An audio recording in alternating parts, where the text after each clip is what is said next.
For BRT. Yeah. You're not gonna know that. Did my thing go? That I covered it. It's not working. That it's not working. No, I You need put my a sticker zone. on it? I put a paper on it. I said, how long will it take her to notice? And Oh, she she doesn't- looks down at it, it's yellow, and flips it back and forth, and then She goes doesn't back look to down her. at it. I'm not even paying attention. You little poo. Now it's my turn to get it back. See, that's the only bummer about getting someone. Then you have to worry about what they're going to do back. Yeah.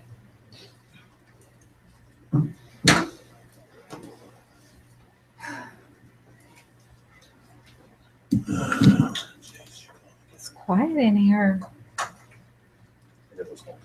Right. She's not over there. Upstairs. Close the deal. Bruce? Steve. Pete. All right. You in the tower, right?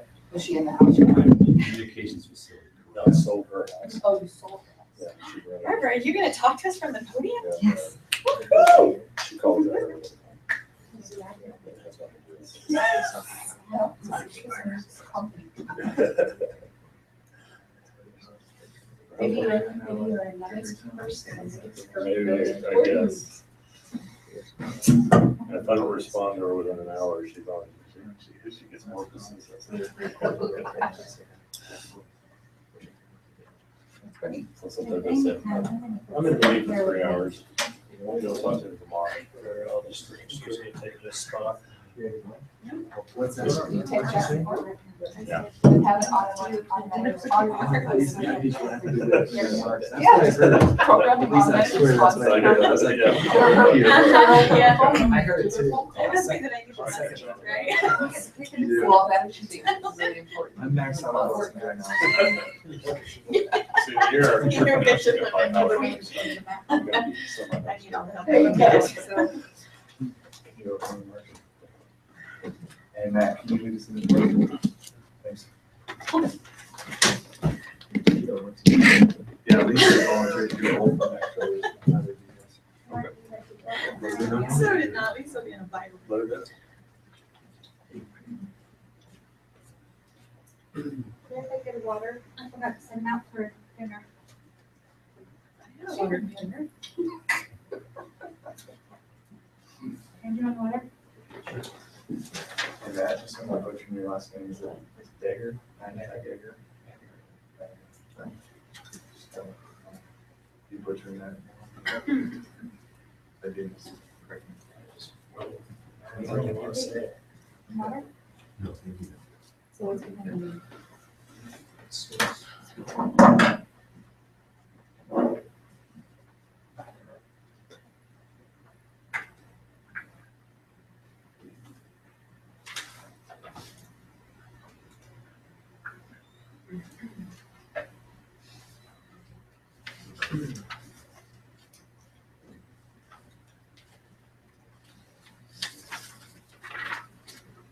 This is the Reservoir City Planning Commission meeting held September 24th, 2015 in the City Council Chamber.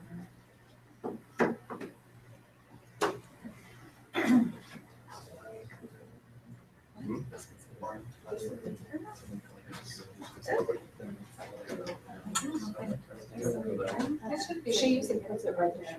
And then the two always puts it right there. Yeah, she usually puts it right across and then you does it. Yeah. Barbara, what's the code? Public. Public. Capital P. Yeah, capital P, public.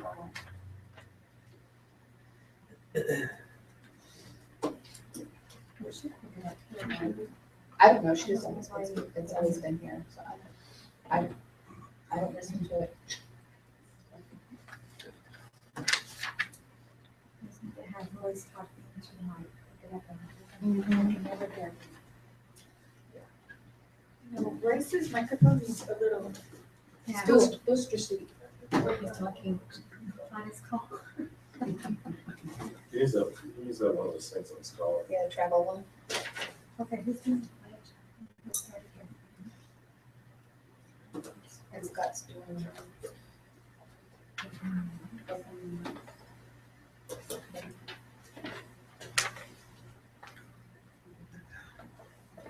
Because he wasn't, he was opening the next.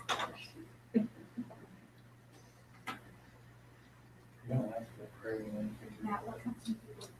Some things were found. You know, Something that was important. On a picture. Something very good, yeah.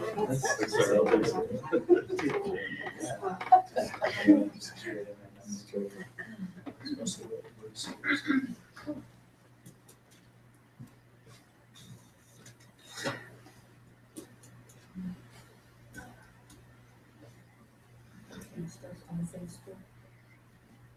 Change things. But it didn't have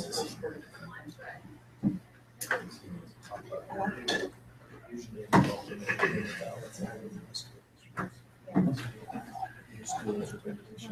for the last time I talked to you about it. Do I want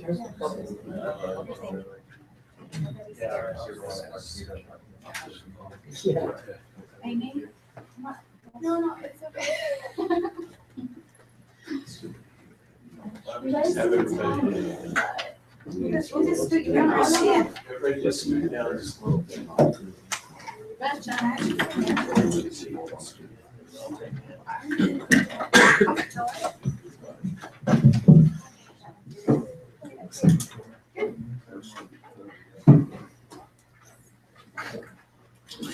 Let's make sure everybody. Yeah. We good? You got it? Okay.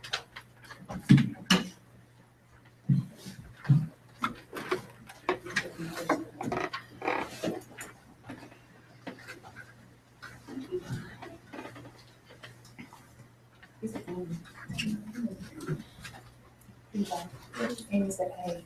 Oh, hey, Amy. Hi. Welcome. I know, how you doing? Good. I see ya.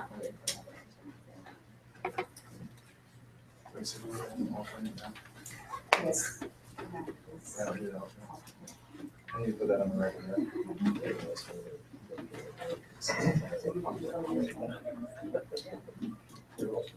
I know.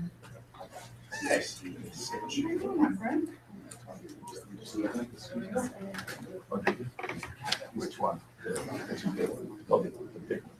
Amy has that with her. Ready? Who are you ready for Royce or Tony? Yeah. Kind of. We'll get started. All right, we'd like to welcome you out to the Planning Commission meeting for September 24th, 2015.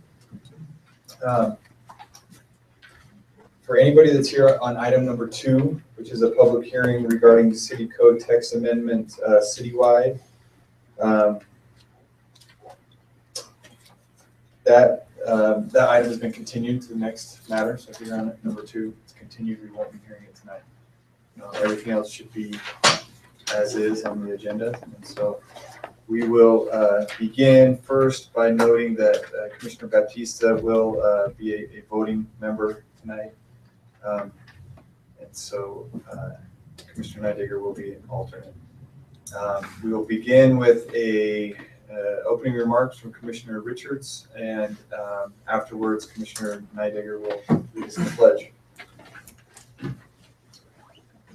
Our Father in heaven, we're grateful to be gathered here at the Planning Commission tonight to discuss city business, and we're thankful for the opportunity we have to associate one with another.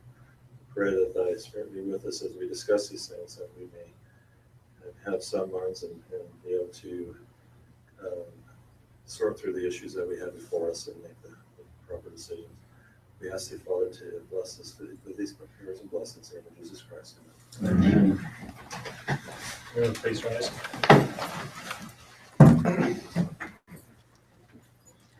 I pledge allegiance to the flag of the United States of America and to the republic for which it stands, one nation, under God, indivisible, with liberty and justice for all.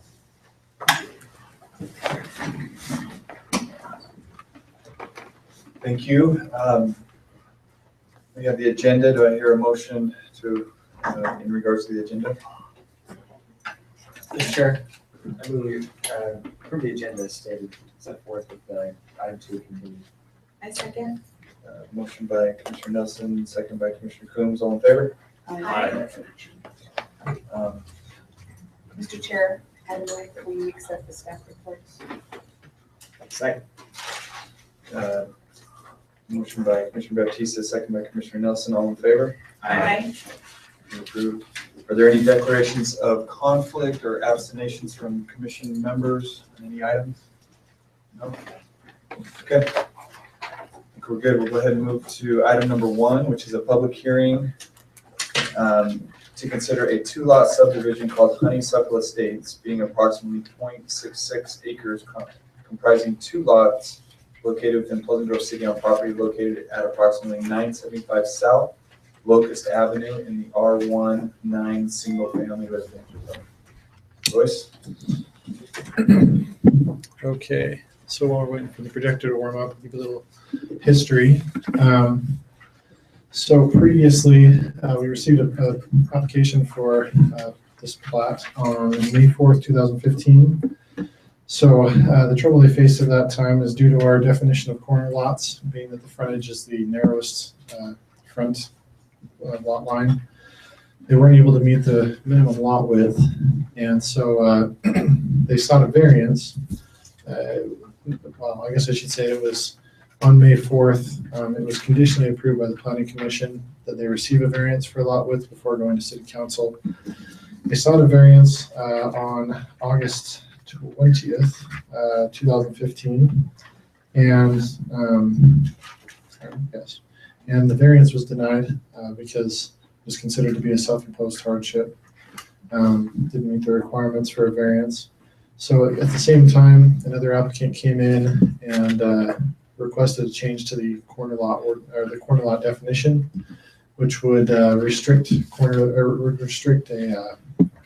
corner lot's front to the narrowest frontage, and basically start that requirement so then you can measure it on either side. And I'm going to change the input. I didn't tell us that.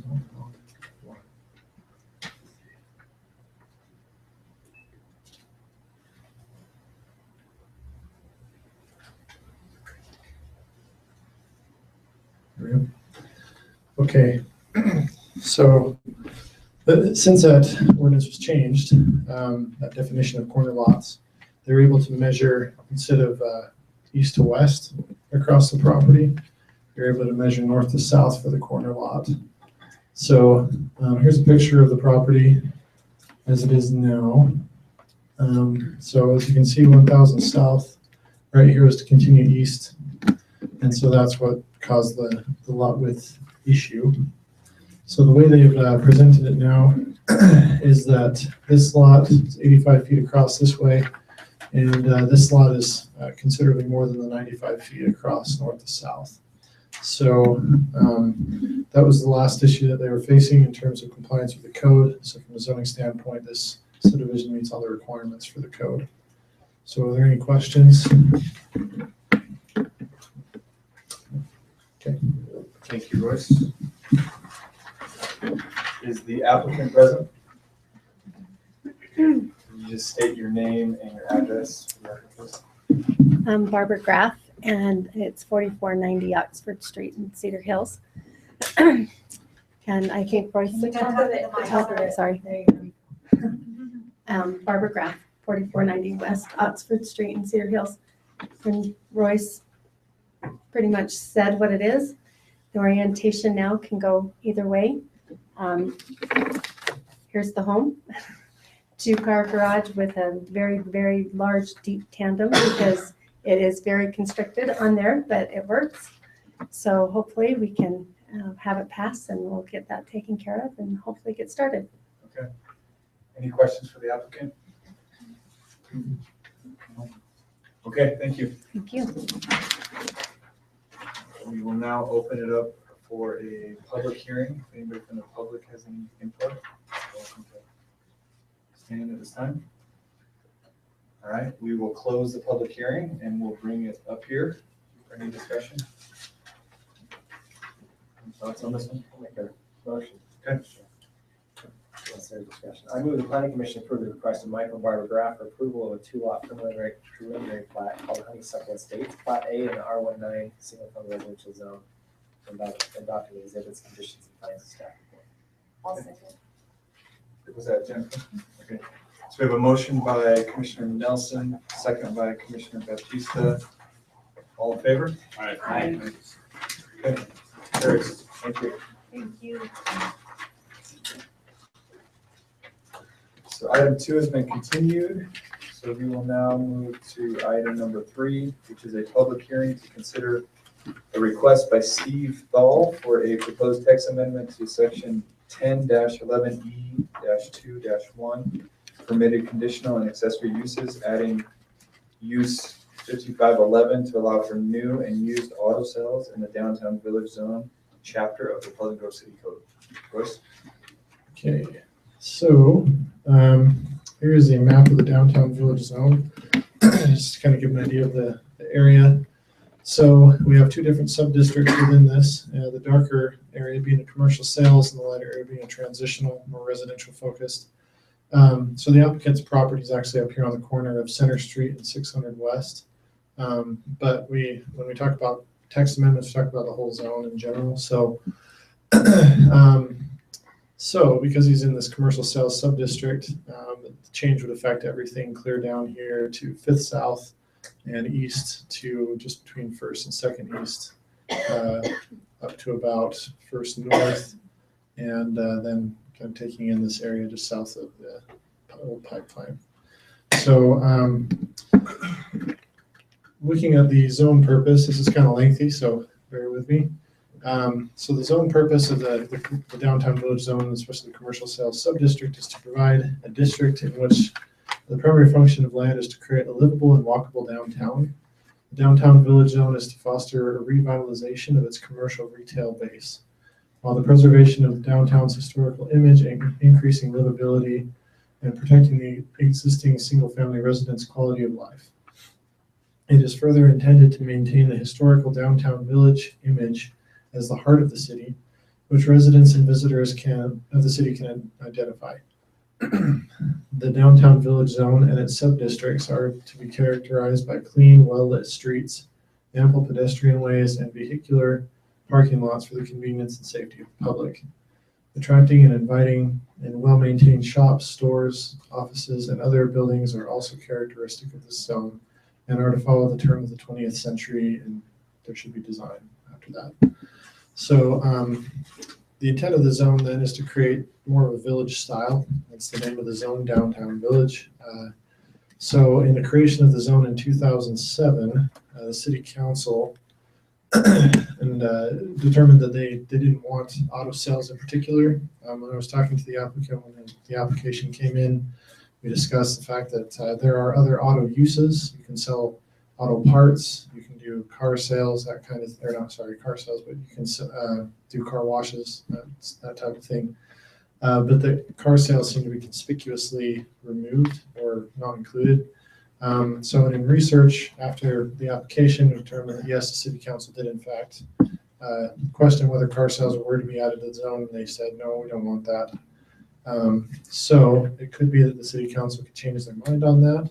And that is the applicant's prerogative to apply and to choose to try to see if they would change. But it's the opinion of staff that automobile sales aren't conducive to the village feel of small shops and offices. So there may be a different option that would be better for the applicant in terms of where he's further out of the downtown core area. But again, this change would affect the entire zone. And so because it doesn't meet the intent of the entire zone, we would recommend approval of it. So in terms of the way the council sets things up, and the council can change things over time, obviously 2007 was some time ago. So as I mentioned, they could change their mind and allow it. But we wouldn't recommend that it be allowed for the entire zone. So are there any questions on this item? Okay. Yes. So if we don't make the change for the entire zone, can we just do a conditional use? So- Or like where, or would he, what are the other options if we don't make a change? We can do a couple of different things. The way it's been proposed is just as a permitted use, and of course you can change it to conditional or whatever you feel would be best. Again, if it's a conditional use, we want to think, well, what is inherent about this use that would make it a conditional use? But we have in other areas allowed for, like, for example, out in the Grove Zone, just a few months ago, we allowed for vehicle sales, but we limited it to basically everything north of Center Street and between Center and State Street and then west of North County Boulevard. So that is a possibility to restrict that area. So again, where I noted on the map, the applicant's property is not necessarily in the downtown core area, but more off to the side here. From a planning perspective, it does make a little bit more sense, but again, it's the downtown village zone, so we would like not to see a change for the whole zone. And if you were going to recommend approval of it based on a certain area, that would be the only thing that I would see possibly working, is restricting it based on geographic area. Regardless of our decision, does it still go to city council for? Yeah. So this is a recommendation for approval or denial? Is that what we're doing? Right. So other questions? Real quick, where's that? Yeah. That's 600, right? That's right. Yep, so I should also note, and I didn't note this in the report, the neighborhood commercial zone, which is this zone here. So they currently have some car-related stuff here. They have a car repair shop. That is not permitted in that zone either. So we don't really have a transition necessarily. So the CG zone, let's see, I'm trying to remember. CG zone does permit car sales. I say that hesitantly because I'm not totally sure. Yes. So there is somewhat of a transition to the south, so it wouldn't be very, extremely jarring to allow it there. But again, like I said, if it was to be recommended for approval, I would definitely conditionally recommend that it be restricted to a certain area. Don't restrict it to just his property. That's not kosher. But if we did restrict it to a reasonable area for, and we have findings for why that would be good, then that would work. But again, from a zoning standpoint, we see that the downtown area, the intent of the downtown area is to basically not have car sales as one of the aspects of Is it. that ordering the streets is what you're recommending? The way that, like I said, the way we've done it before is we use streets as guidelines to say within this area bordered by this street and this street, we permitted there. So we have set a precedent for that. So if that is what you'd like to do, you can do that. So, I would just like to add,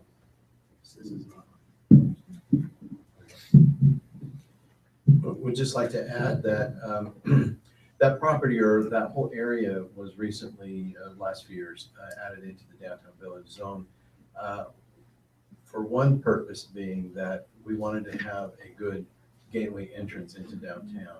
And it seemed to be that this intersection was a good place to do that.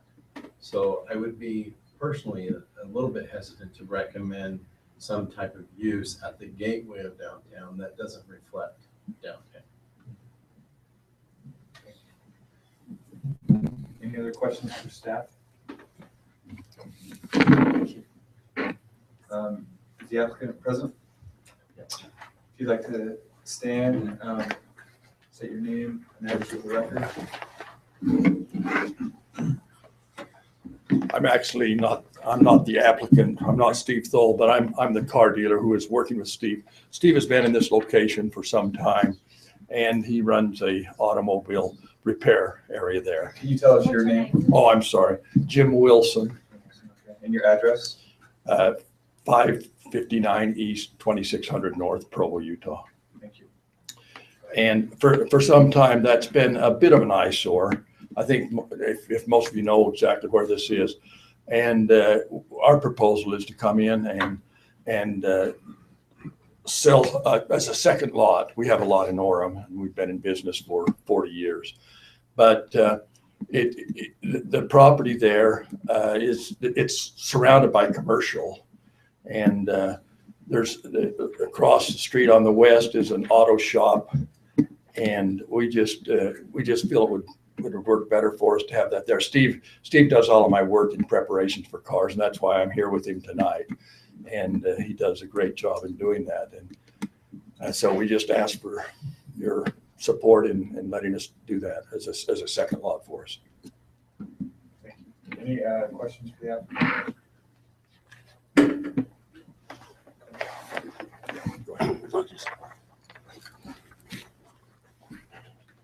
I am Steve Toll. My address is 652 North, 550 East, American Fork. I've been at that location for 4 years now, and at that location, if you've noticed, I've had a couple of renters that were in there that really trashed the place up. I mean, it looked bad. And so I finally got rid of everybody else, and it's just me. And I don't know if you've noticed for the last 3 months now, it's been cleaned up quite a bit. It looks a lot better there. And what we're actually proposing is not a big car lot. Like you said, it'd be a secondary lot with just a few cars. It's not going to be like some of these big car lots that you see, nor will it be like the one that's on Geneva Road and State Street, where it's just a kind of a junkyard that they're doing there. Can you give us an estimate when you say just a few cars? I mean, can you give us a ballpark? I would say between 10 and 20 cars. Most likely 10 to 20 cars there.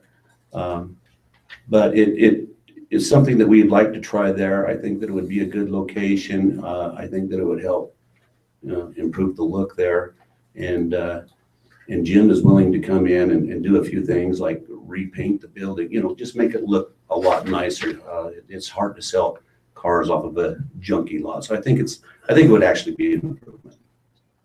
Yeah, go ahead. Question. You have a repair shop on site as well? Yes, Four Seasons Auto Repair, and I've been there for 4 years. That's at the back, on the north side of that lot? Or? Well, it's the white building that takes up the whole lot. I think it was originally built as On the east side, of the lot. Yes, yeah, I think it was originally built as the Pleasant Grove City Public Works building is what it was. And so there's been auto repair there since the city built it, so.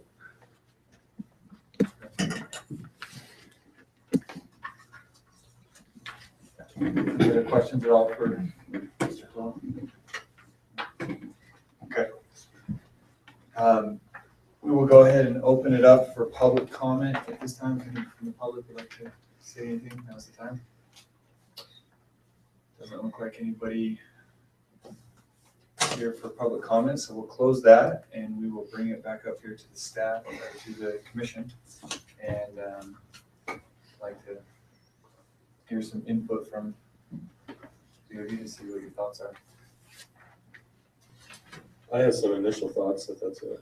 Great. I'm not sure how and I can be sympathetic with the gateway into our city. And as the applicant said, we do have some other things there that don't necessarily apply to what we want to do, as far as a gateway, if you're considering a gateway. Although I don't know if that's the reason to make that, to approve this, or whatever else. Does it fit? Does it fit in the area? If it's done nicely, it probably could, in that sense. But I'm also sensitive to the gateway situation, and I think I would, and I don't know if the city council they probably have not really thought much about this recently. I know they got that big project just to the east of where you are, which is kind of what they want, I guess, as they come into the city or something like that. So there's definitely a conflict between what you have and what they have, and that type of thing. And so that's just my concerns. I don't know which, if you ask me which way to go, that's my thoughts. I appreciate that, Mr. Richards. Let me just ask a question of the commission, because the way I see it here is we've got, number one, we have the downtown village zone, or what do you call it? The purpose that the downtown village zone, that's why it's been zoned this way. So I think the first thing we need to look at is whether this fits within the purpose of that. And then secondly, city council has specifically, I know it's been some time, but they've specifically excluded motor vehicle sales from the zone. I mean, if you look on here on 5511, they specifically enumerated motor vehicles, automobiles, both new and used, and so, I don't know. So do you guys have any thoughts on, on that? We have a purpose and city council specifically excluding it. Why? What's the compelling reason to overturn that, I guess, or anybody have any ideas, or one way or the other? I also don't, yeah, I don't know. Go ahead. What was this one? Oh, I was, I feel like they still feel strongly about having that, their vision for the downtown, for the gateway to downtown. So I know that, I mean, my only compelling reason is if the applicant, right, you own the property, right? You've been there 4 years. I've been there 4 years. I'm leasing with an option to buy the property. This would be basically what's been in there for all these years is auto repair. Auto repair does tend to go trashy, and I've worked extremely hard at keeping it clean since I've got those other renters out. But where I'm right next to the railroad tracks and trying to keep those weeds down between my fence and the railroad tracks, it's a constant battle. I've spent thousands of dollars on the best weed killer, and that stuff still grows through there. And so I think that it would be a better incentive if we had some cars just right there on that corner, to keep that mowed down and that type of stuff. But as a repair shop, it really is secondary in my mind, where if we were selling some cars, it would probably be more of a primary thought. Can I make a comment? One of the purposes we want to come in there is that's a good location. 600 West has a lot of traffic on it, as you well know. Would you mind, because we're recording everything, could you just go talk into the microphone? We'll let you come back up and, yeah, sorry. Otherwise, when they do the minutes, No problem. we don't know who's talking or anything. Okay. So just state your name one more time. Jim Wilson. Okay. And the way it is now, as I'm sure you know, on 600 West, there's quite a bit of traffic goes there, and there's enclosed fence all the way around on the property. And we're looking at, if we come in there, and if you approve this, we're looking to come in and redo the building, not structurally, but make it much more attractive looking, and to clean up the lot, like Steve just mentioned, the weeds and so forth. Because as a car dealer, we obviously have to have a much neater place than a car repair shop would. And the hope is that that will be an enhanced view and an enhanced area there. So that, I just want to bring that up, that because of being in the car business, we have to have it look nice, and we intend to do so. We intend to spend quite a bit of money on the building as well as the grounds, making that look good. All right, thank you. Mr. Chair, just to share some thoughts with you, as I'm looking at this, what we're requesting here is changing it's a text amendment to the code.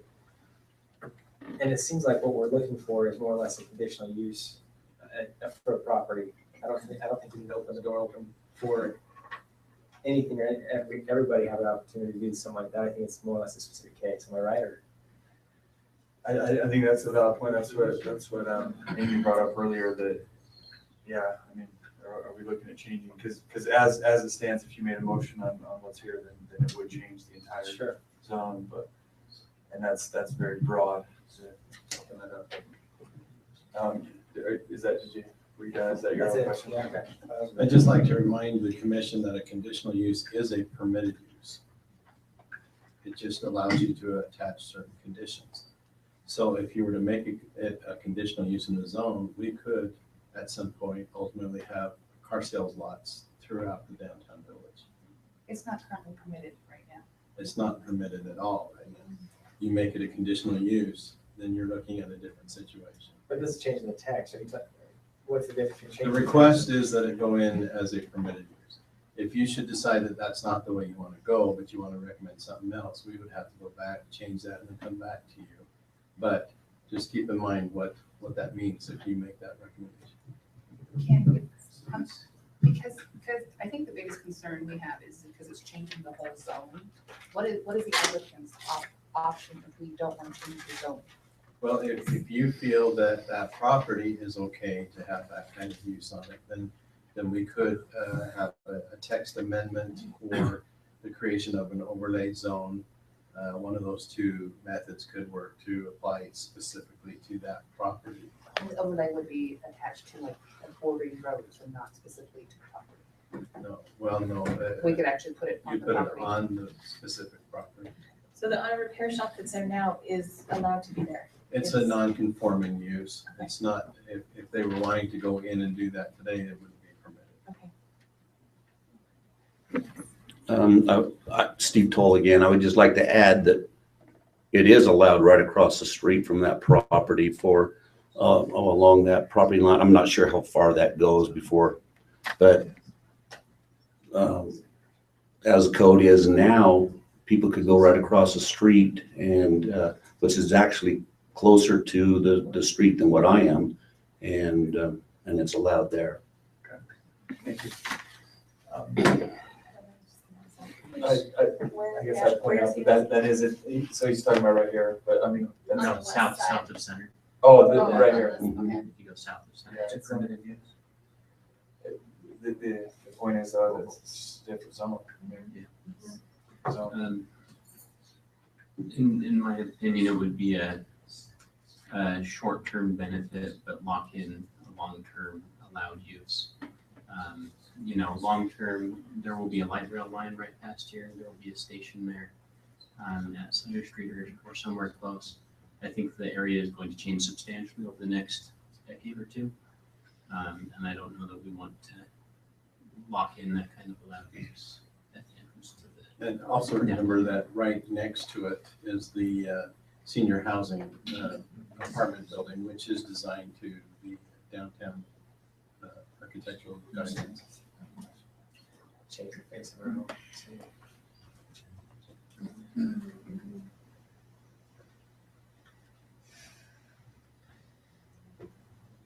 any other discussion up here? Any other thoughts? If not, I can entertain a motion. Mr. Chair, I'll make a motion. Okay. I move the planning commission deny the request of Steve Toll for a proposed text amendment to the Pleasant Grove City Code, sections 10 to 11E-2-1, permitted conditional accessory uses, adding use 5511 motor vehicles, automobiles, new and used in the downtown village zone commercial sales subdistrict and the downtown village zone chapter of the Pleasant Grove City Code, based on the following findings: that it's not in keeping with the purpose of the zone and that it would be detrimental to the goals of the city for a appropriate entrance to the downtown area. I'll second that. Let me just make sure, Linda, did you get those findings? Okay. Barbara, I'm sorry, I called you Linda. Okay. That's too many names to remember up there. She answered, she's okay. Yeah. So we got, just one more time, it doesn't fit the purpose of the downtown village. And it would be detrimental to the city's plans for an appropriate entrance to the downtown area. Okay. Did you consider just the exclusion that's already laid out by city council in the code? Is that a basis of your findings? Yeah. You want to have that as well? Yes.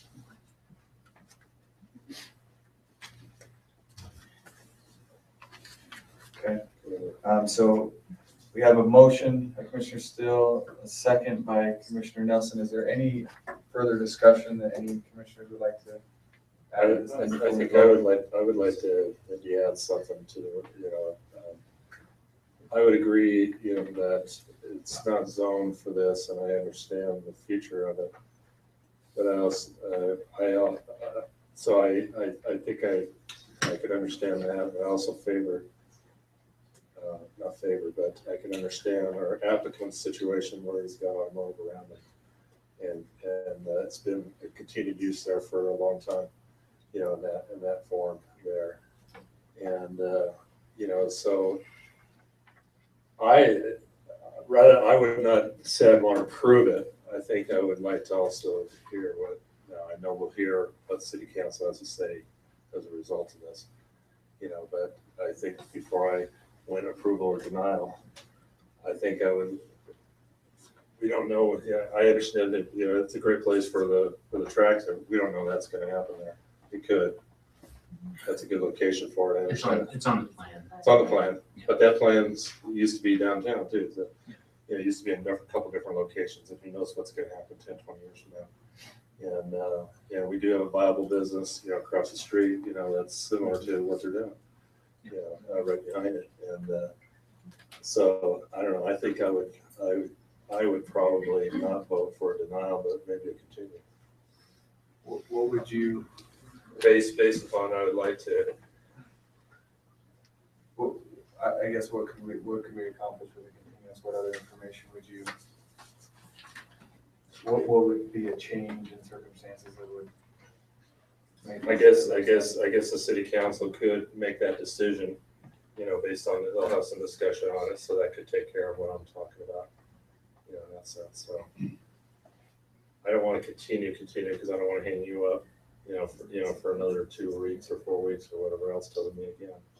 You know, but I think the way that, you know, if you get denied, you're going to be waiting on it anyway. So, but will there be discussion on it? Deny with consideration. Can I just ask you, just to address Commissioner Richard's point, is that possible? How would we get city council's opinion on this before we make a decision? Yeah, I don't know. I think if you continue it, then it comes back to you. It doesn't go to city council So if first. we deny So we it, don't does wanna it go to do city continue. council still? Well, you're not denying or approving tonight. You're making We're just a making a recommendation recommendation, to the so city it will council. still go to city council. Right, so with either our way, recommendation. it's going forward to the city council. But if you recommend denial, but with, you know, certain considerations or comments that you'd like to have attached to your denial, that will be forwarded to the city council so they can consider that. Or even approval based on, you know, comments or whatever, so. Okay. So we have a motion by Commissioner Steele with findings of fact, and a second by Commissioner Nelson. Does anybody want to attach any possible I would add recommendations or? a finding that we recommend that the city council consider whether they would like to include this area in the downtown village zone.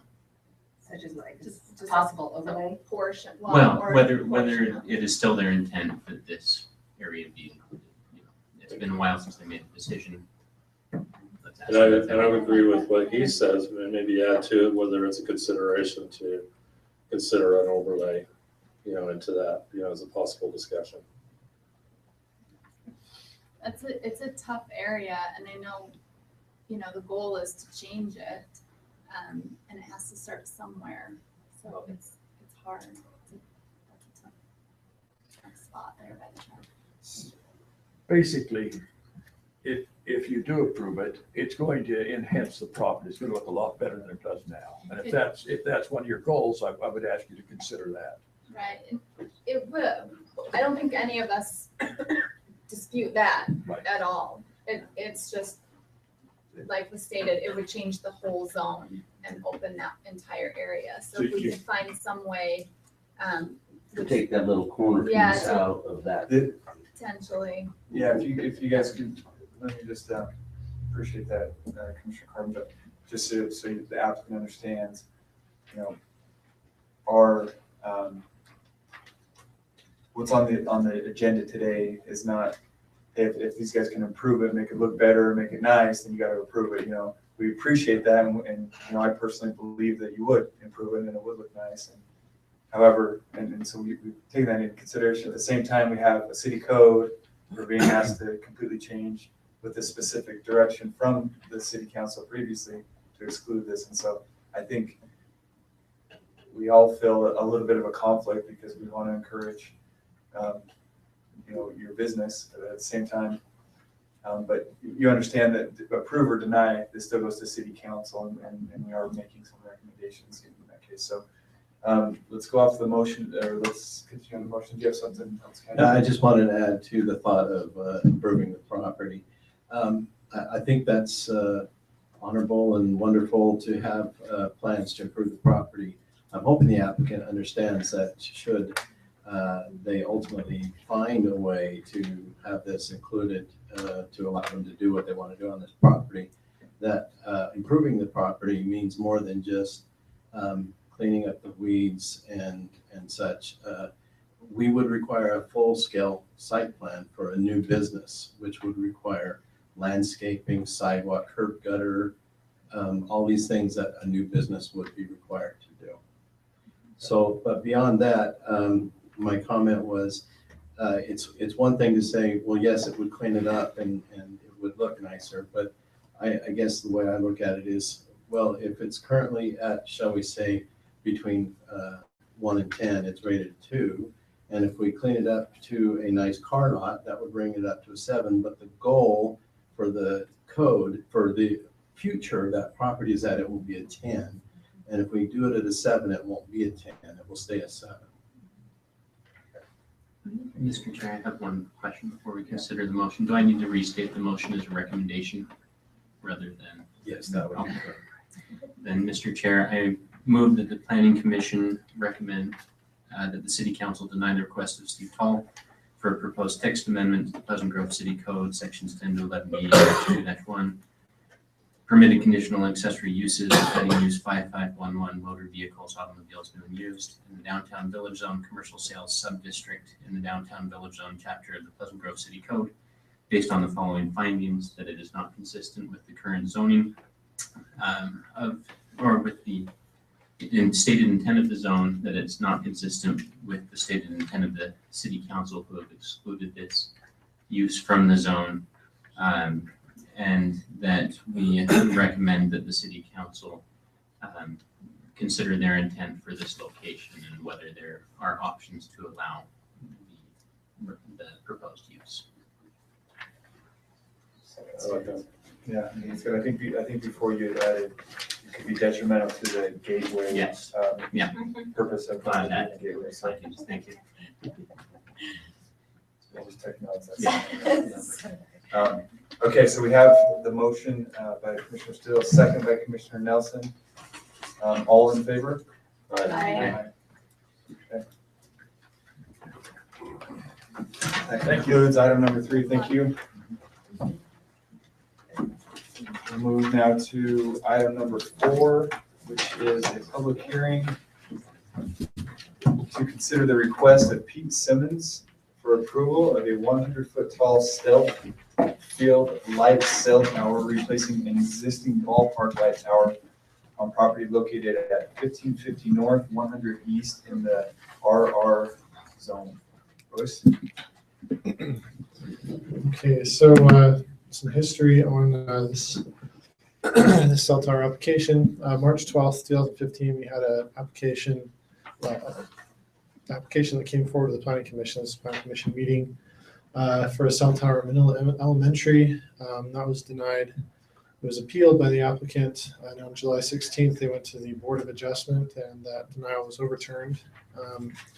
So they had the option at that point to go into Manila Elementary, and they chose to work with the city to not go into the elementary, which there was a lot of concern by residents in the area about having the cell tower at the elementary school. So we had a code amendment going on at the same time that reduced the distance required between cell towers. So one of the reasons that the park was not looked at as an option before is because we had a previous requirement of 1,000 feet between cell towers, which would have excluded the park, as there is currently a cell tower there. So the cell tower in the park now is, well, I guess the distance required between cell towers now is 150 feet. The existing tower there, which is just on the next ball field over, is about 400 feet away, roughly. And so because of that distance, this is now permitted in this area. So This is a better situation, seems like, for all parties involved. And we appreciate the applicant's willingness to work with us on relocating to the park, as, again, legally they didn't have to, they chose to. So on August 31st, we received an application for this current conditional use permit. So what they've requested is a 100-foot stealth cell tower that's going to replace an existing light pole. So basically what it'll be is it will become a light pole with cell equipment above the lights. It'll be on the southeast baseball field in Manila Park. So there will be a 974 square foot facility that'll be chain linked off. And so our current code requires that we have some sort of view obscuring wall around the facility. In discussion with our parks director, Deon Giles, he expressed some concern about not having visibility into that facility. He wanted to make sure that we're able to see if a child does get in there, there's high voltage materials that could be, or high voltage electronics that they could get access to and potentially cause injury. So in a park in general, he mentioned that we want to have as much visibility as we can. So he's recommended that we do chain link, although the code does require a view obscuring. And from a staff standpoint, because that is a health and safety issue, we feel like that's justifiable. So other than that, it's going to be 100 feet tall, which requires a 225-foot separation from any residential property line. So here's the location on a map. The closest residential property line is the corner of this property here, and from measuring up to it, it meets that requirement. It's within 10 feet roughly.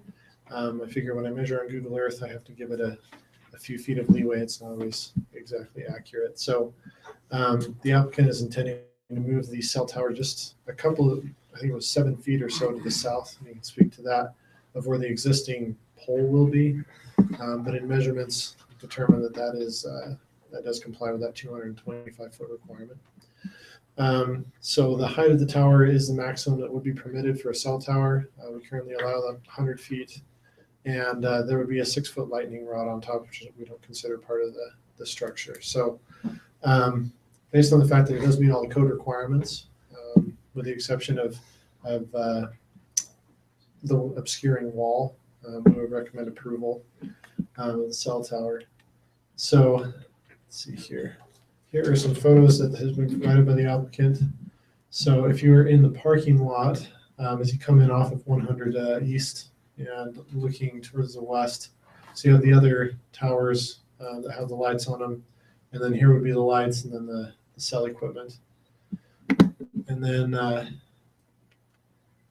this is looking from the west, well, southwest. So actually that's a little tricky to see over the light there. That's better. So as you can see across the way, actually I'm having a hard time seeing it myself. There, okay. Yeah, that's right. Okay. Yeah, so, well, there we go. So, stealth cell tower. Anyway. So, yeah, so based on the aesthetics of the area, we also felt like this was a benefit to have it here versus having it at the park. There wasn't anything else this tall, nothing of this style or size. And again, where we have the existing towers that aren't necessarily as tall as this tower is proposed to be, it does fit much better with the area. It's not so much an eyesore. So let's see here. I don't think that one we need to look at too much. So here's the facility. Again, here's the entrance as you come in. So there's the roughly 900 square foot area and the tower on the north side. And then here's more of a close up. We're going to have kind of a steel, or not, just kind of a, it's not a building necessarily, but a caged area with some electronics equipment there. And then the tower here with some wires going between. And here's a rendering of what the facility would look like. So again, as I mentioned, it does meet the code requirement with the exception of the visibility fence, but we do want to make sure that there is visibility there so that we can see what's going on inside. So are there any questions on this item? Just for clarification, this is Discovery Park, yes? Yes, Manila Park. It's the same It's playground. Manila Park. Okay, so it actually is, it has two different names in that part. So as one name, it's Vanilla Park. I think it's called Playground is part of it. Discovery Park, kind of. Okay. Yeah. And this is gonna be replacing the current light that's Yeah. there right now. Yeah, so my understanding is that the light would be, the current light's about maybe right here or so. And they're gonna remove that, and because of footings and so on, those other requirements that they need for construction, they're just gonna move it over. So they're able to build correctly. How tall are the lights in there currently? I know those posts. They're about 70 feet. So we're looking at probably another 30 feet above that. So you can see actually where the lights are here. That's about the same level. Other questions? Any other questions? All right. Okay. Thanks, Royce.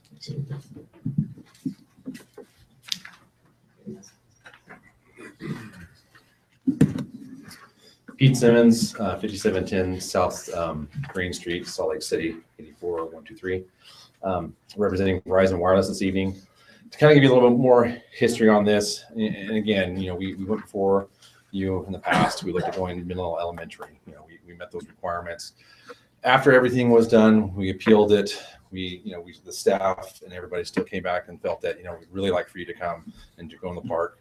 They did some amendments to the code to kind of shorten that, spacing requirement, which allowed us to potentially put another facility. Because we initially, when I first worked on the site, and as I mentioned to you, I looked at the park. The problem was, the owners of the initial pole that's in there now just weren't being responsive.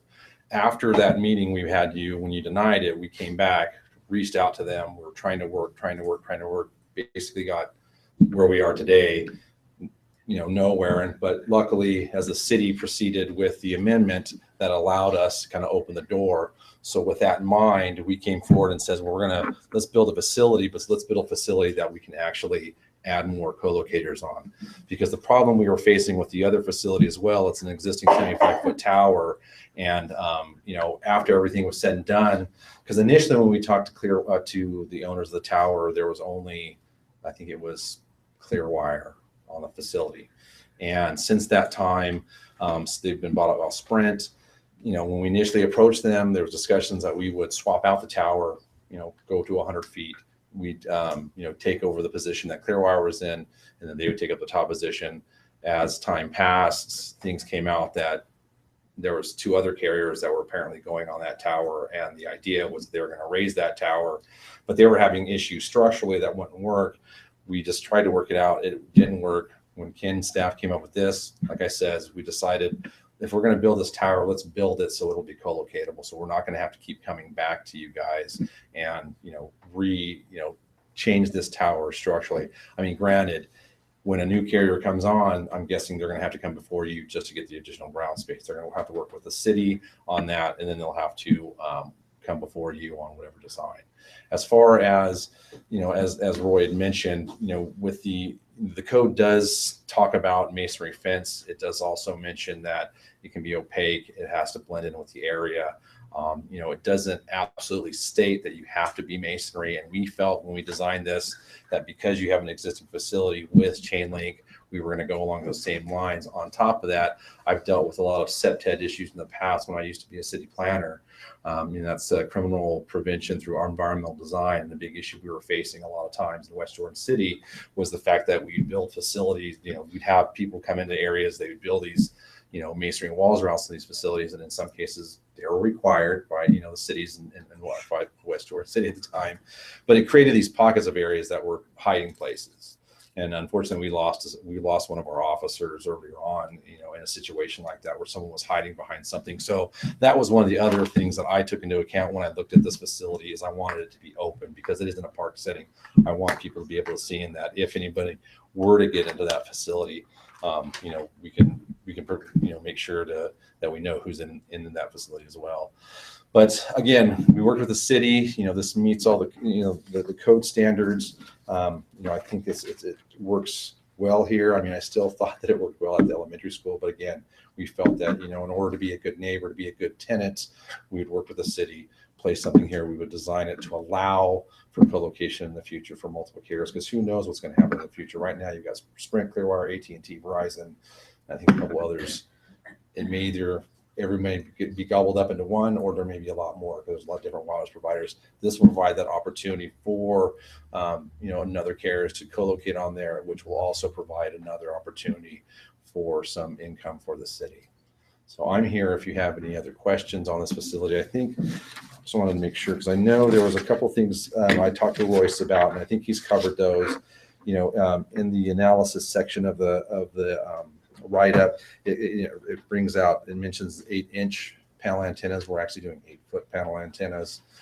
He did go over the discussion of the fencing, and then also there was discussions about the tower placement, as he had mentioned. We have to be at least 225 feet away. I looked on Google Earth, and I actually physically GPSed it out there this afternoon, and it's 232 feet away, the existing pole now.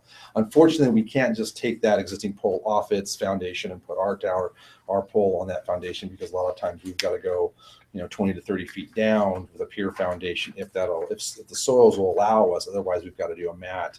And so therefore we have to move it over. And I know in talking with Dion with the Parks Department, he didn't seem to have too much of a concern, because I know in some cases if we move lights standards too far away, it starts to affect the photometrics of that facility. But because we're only moving it about 7 feet, it won't affect that. But we will. The one thing Dion has mentioned is that we will need to coordinate the construction of the site, because there's a lot of activities that go on in that facility, on that park, and we don't want to disrupt any of that during the whatever season it may be, softball, football, whatnot. So, but again, if you have any other questions, I'm here to answer anything. I have questions. Yeah. I was here with your whole explanation at the school about the fence and how you wanted to construct it so the kids couldn't climb it, they couldn't get over it. Yeah. How is that being addressed here with the chain link fence? Chain link, I mean, typically when we do a chain link scenario, we want to put 3 foot or 6 foot, we'll put 3 strands razor wire on the top of that, but we can't in this situation.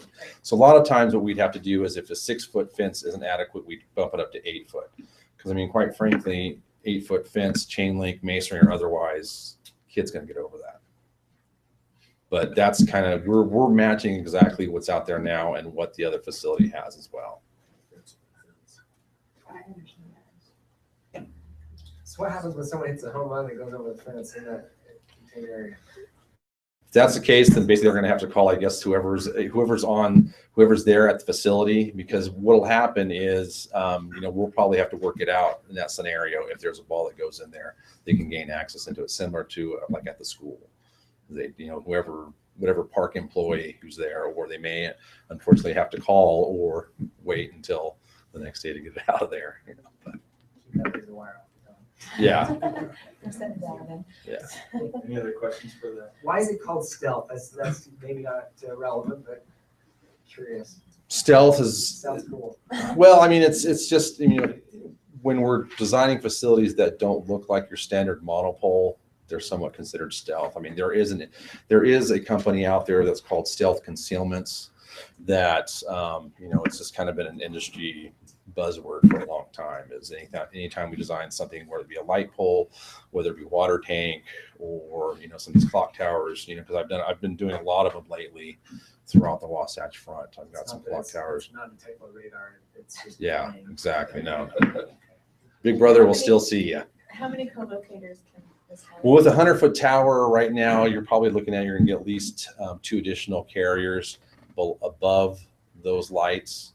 That was the issue we were facing with the other facility too, when they started to at least slowly trickle out information to us, as we started going from 75 to 61 and started going lower and lower on the pole. Whereas here, you're going to get at least 2 additional carriers below us. With the co-location, is there any other added facilities on the ground that has to be installed? Yes. Yeah. Basically it depends. I mean, there will be additional equipment. If you look at the existing facility that T-Mobile has, on the north side of the park there, they have some cabinets. A lot of the carriers are moving towards outdoor equipment. But I know when I first started in this industry of Verizon Wireless, we were building 12 by 26 equipment shelters at every facility. Now we're moving towards 12 by 16 steel platforms to place all of our equipment and a backup generator on that. So my guess is, you're going to have someone else who's going to do probably not as much equipment as Verizon, because quite frankly, I haven't seen someone who has put as much equipment on a site as Verizon, but, they do have one of the best networks right now. Estimated construction duration, something like that. From start to finish, when we have it, it's about a 2 to 3 month window. So this gated area right here is already in existence, right? We already have something up in that area. This- There's something on the north part of that field right there, gated.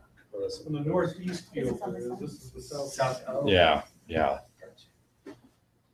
There's a similar tower, that's 75 feet tall, just to the north of it there, and it's got a fenced area as well. Any other questions? This is a personal opinion, but maybe some of the fellow commissioners agree with me, but I just wanted to thank you for your willingness to work with the city. We understand that you had every right to go forward with Manila, and so, but I think this is a fair resolution for everybody to work with this, so thank you for your cooperation. You're welcome. We will go ahead and open it up now for public comment. And if you can say your name and address for the record, please. Matt Gutsy, 1026 East, 1100 North. Just suggestion, I install all these fences. You can actually at the top of the chain link, you can turn them outwards without razor wire, just regular wires or with chain link. And that deters people from climbing up over the top of them. There are a lot of other alternatives and a lot of other products you can do. I found that that's the cheapest way is you just add these extensions and turn it outwards. Okay, thanks. Any other public comment at this time? Okay, we'll close the public comment portion and we'll bring it back up here to the commission. Go ahead. Did anybody have any discussion? No, just one quick comment, just with the number of kids there, and I'm thinking of my own kids playing there.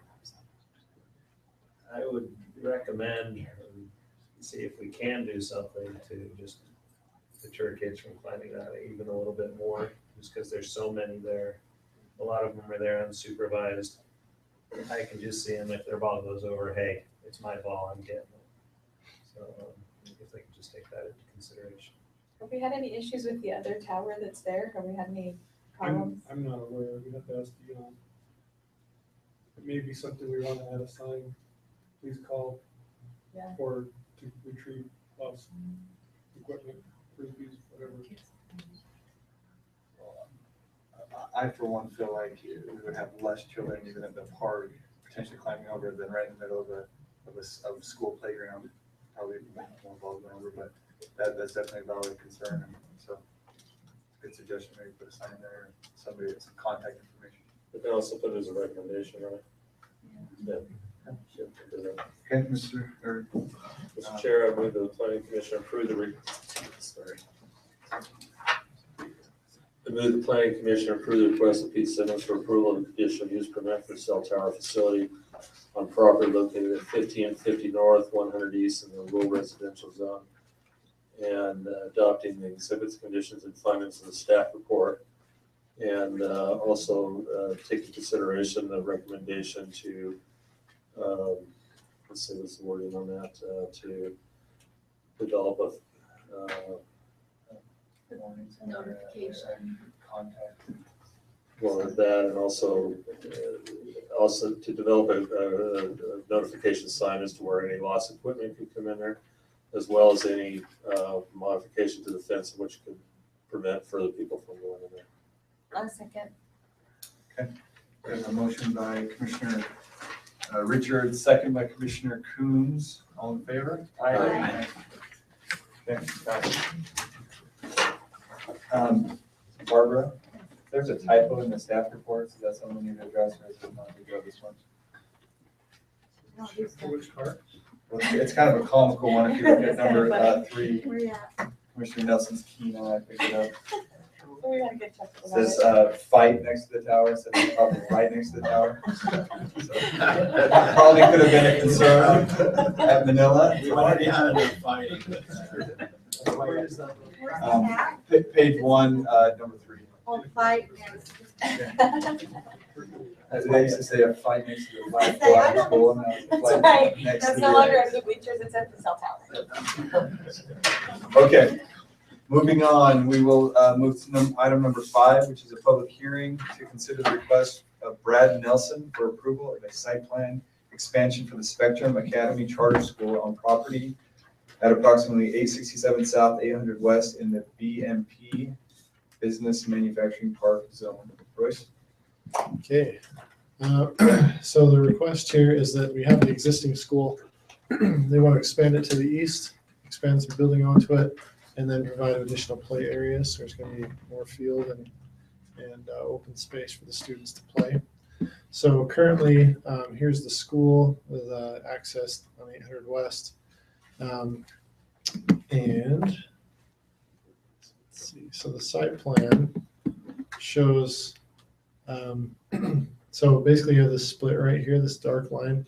So this is what's existing and this is what is proposed. So roughly doubles the size of the school area, just a little bit less than that. But again, we have some fields going in, an expansion of parking up here. So the state law restricts what we can control on these. So we can't ask them to change any landscaping. We can't ask for aesthetics on the building, anything like that. Basically, we can control the setbacks, the building massing, and traffic issues. So I discussed traffic with Dagan, city engineer. He's comfortable that there aren't traffic issues down there now. There were some last year. We had some pretty significant traffic problems on 700 South. There were some at the beginning of the year too, but that's pretty much normal at every school. So as far as consistent traffic problems, something that we could address per state code, we're confident that we're not seeing major traffic problems still throughout the year here. So as far as mitigation efforts, the school has also been really cooperative in coming up with ways that they can mitigate traffic issues. If you go out there, there's a lot of cones and things to direct parents with pick up, drop off. So yes. And additionally, you can see the expansion of the parking lot and the drive loop, so they would be able to get even more cars onto the site with the additional improvement. Correct. Yeah. So drive loop originally is here, this area, and now we've got all the way across there, which I mean, charter schools generally with pickup and drop off, we have, the schools in general, there's a lot of organization that goes into that you can't really foresee until you get into it. So in terms of preliminary site design, we feel like this is sufficient. If we see a whole bunch of issues, we can go discuss it with them. So let's see. I think that was last. Oh, there we go. A little closer view. So again, your dividing line roughly right there. So seeing this as a benefit to the city, we have the opportunity to provide more educational services outside of just a standard public school. These charter schools are beneficial in that sense. They're able to kind of spread the load across different schools. We do have a lot of housing in the area with young families, so this is also beneficial in that regard.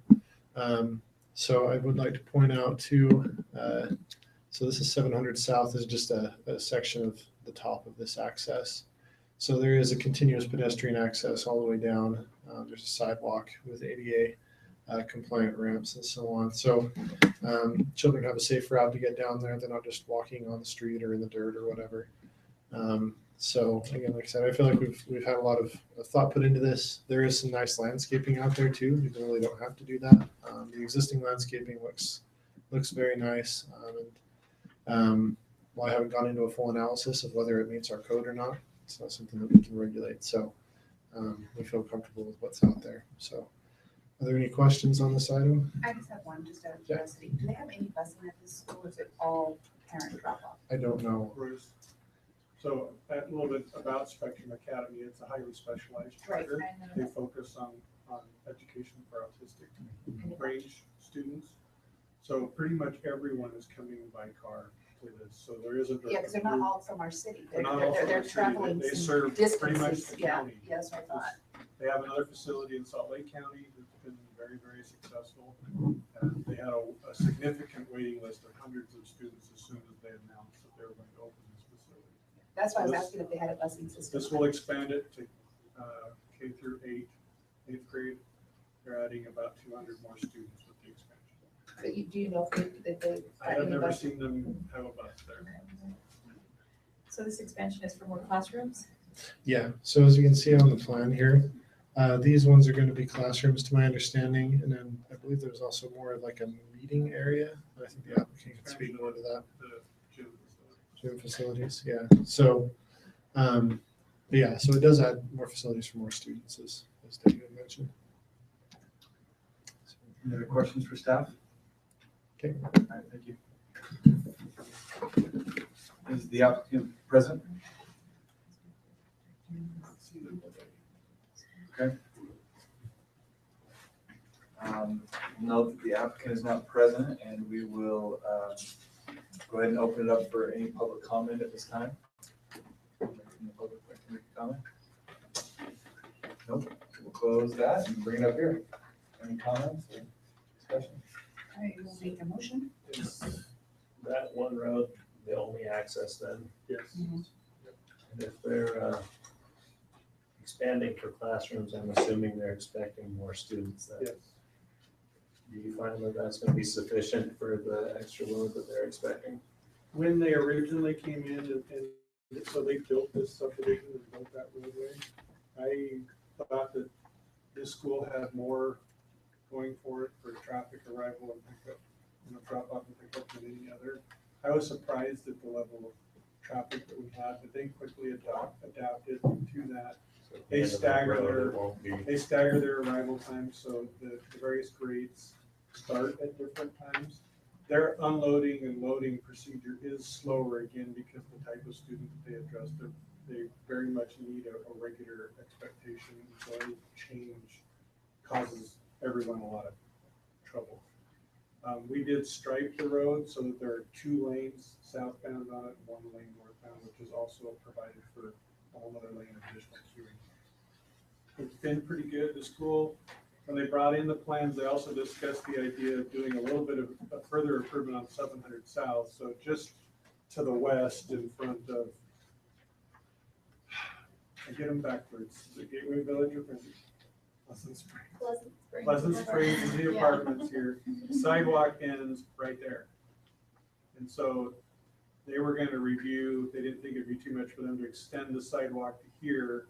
We've already discussed as a city putting in a crosswalk because there are a few students who live in the villas and points to the north that walk to there. That would enable them also to use the chapel to the west as a drop-off zone. Families that have kids in both tracks have to hang out for 30 minutes while they wait for the next track to be done and pick up their students. So they have been very willing to work on the issue.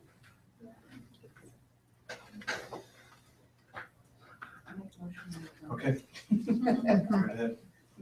Chair, I move that the planning commission approve the request of Brad Nielsen for an expansion to the Spectrum Academy Charter School in the DNP zone and adapting. Should we start over? Okay. I move. I have it. I move. I move that the planning commission approve the request of Brad Nelson for an expansion to the Spectrum Academy Charter School in the BMP zone and adopting the exhibits, conditions, and findings of the staff report and all final planning, engineering, and fire department requirements on it. Okay, we have a motion by Commissioner Baptista, second. Second. Second by Commissioner Steele. All in favor? Aye.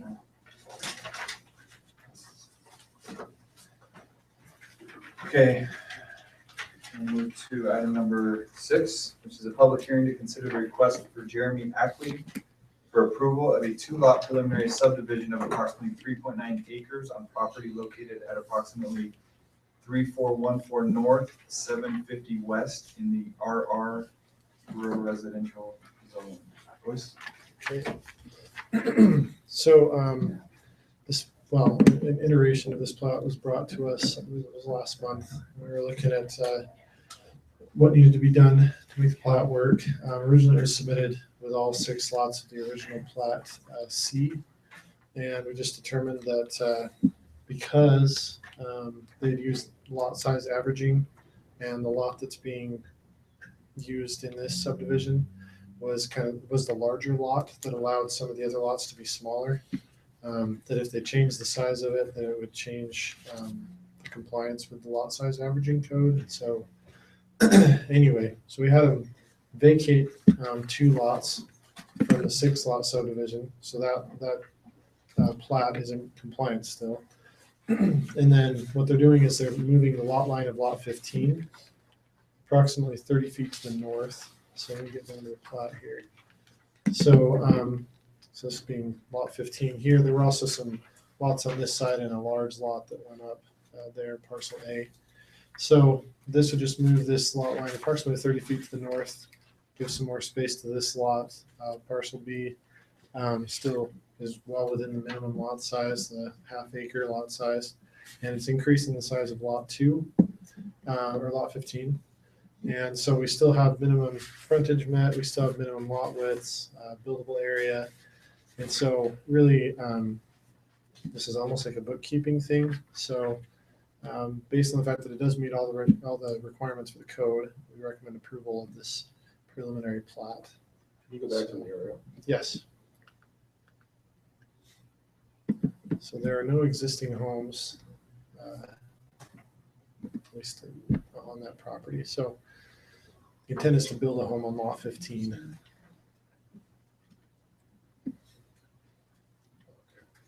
So, any other questions? Okay, questions, thank you. Is the applicant present? Yep. State your name and address, please. Jeremy Ackley, 105 South 140 West in Linden, Utah. So we're just asking for a little bit more space to accommodate a little bit bigger house, you know.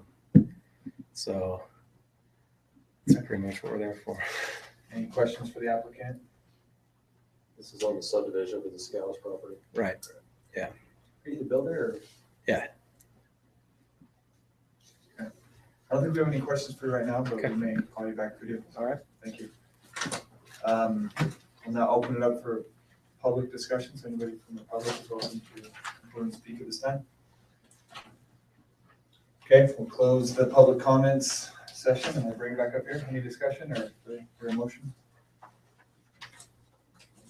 I'll do a motion. Mr. Chair, I move the planning commission approve the request of Jeremy Ackley for 2-lot preliminary subdivision plan amendment called Parkside, Pleasant Grove Plat D on property approximately 3314 North, 750 West in the rural residential zone, and adopting exhibits, conditions, and findings of staff report. I'll second. Okay, we have a motion by Commissioner Richards and a second by Commissioner Baptista. All in favor? Aye. All right. Good. Moving on to item number 7 is a public hearing to consider the request of Daniel Thomas for approval of a 13-lot preliminary subdivision of approximately 22.8 acres on property located at approximately 2000 West Grove Parkway in the Grove Zone Interchange Subdistrict. All right, Louis.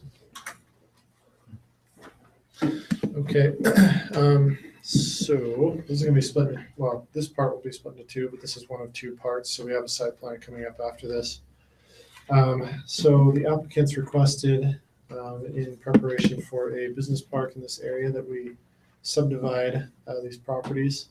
So 13 lots, all of which, well, there isn't a minimum lot size, so they're all compliant size-wise. We don't have a street access requirements that comply there. We just require that they have a buildable area outside of the 25-foot front yard setback, which they all do. So basically, they meet all the requirements for the zone. There aren't a whole lot of subdivision requirements in this interchange subdistrict of the Grove Zone. So based on the fact that it does meet all the requirements, we recommend approval of the plat. So are there any questions on this item?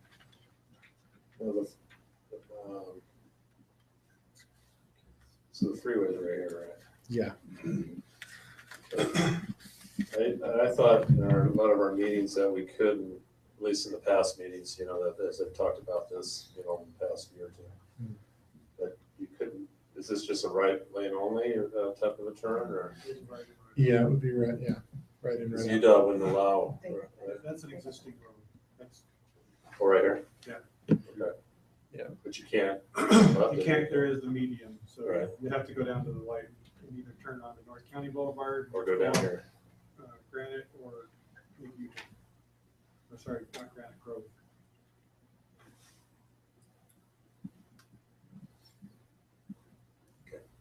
Any other questions? Anything else? Okay. Thanks, Royce. Is the applicant present? Absolutely.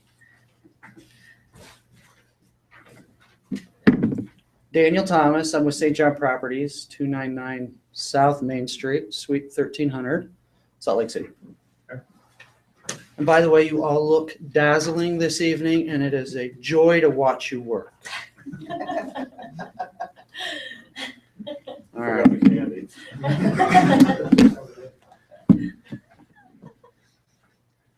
Did you need anything from me? Here to help. What can I do?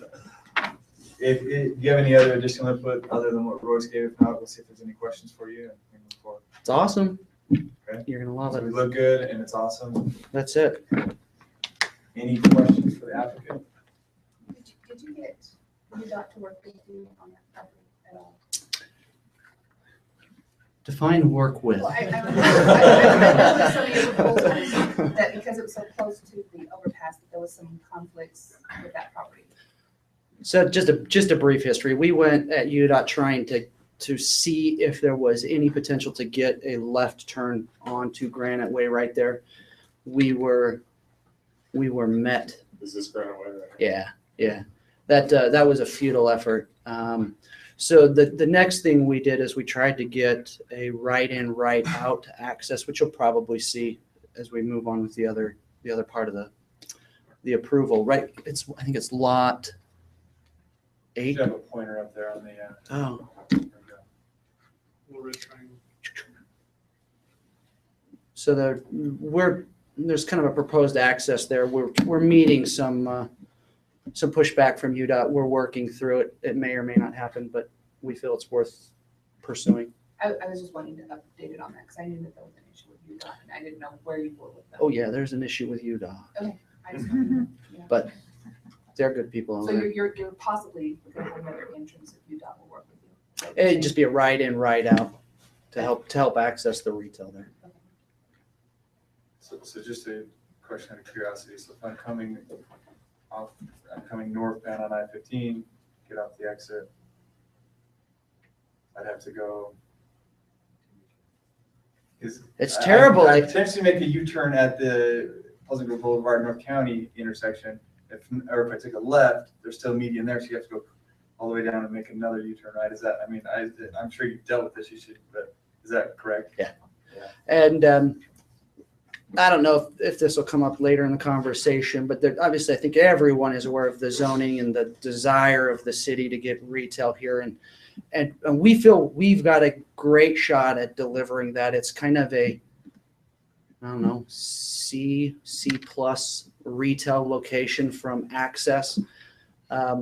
It's, it wouldn't be a bad retail location if it had better access.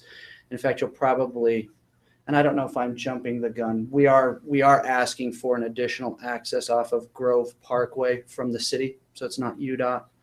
That doesn't conform with the code in an attempt to help service try to make this a little bit better for the retail, see if we can't get some of those uses. But I'm not sure if now is the right time to talk about that. We'll get to it. Okay.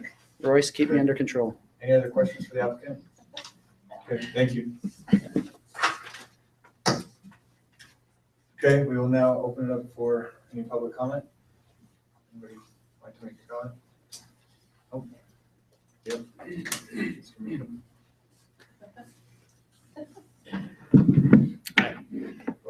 Jay Meekum, 1670 Cherokee. I just wanted to voice my support of this project.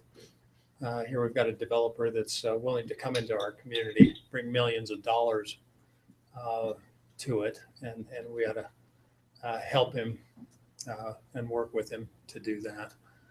We understand that this section is, difficult traffic-wise in and out because of the restrictions that have been placed on it previously.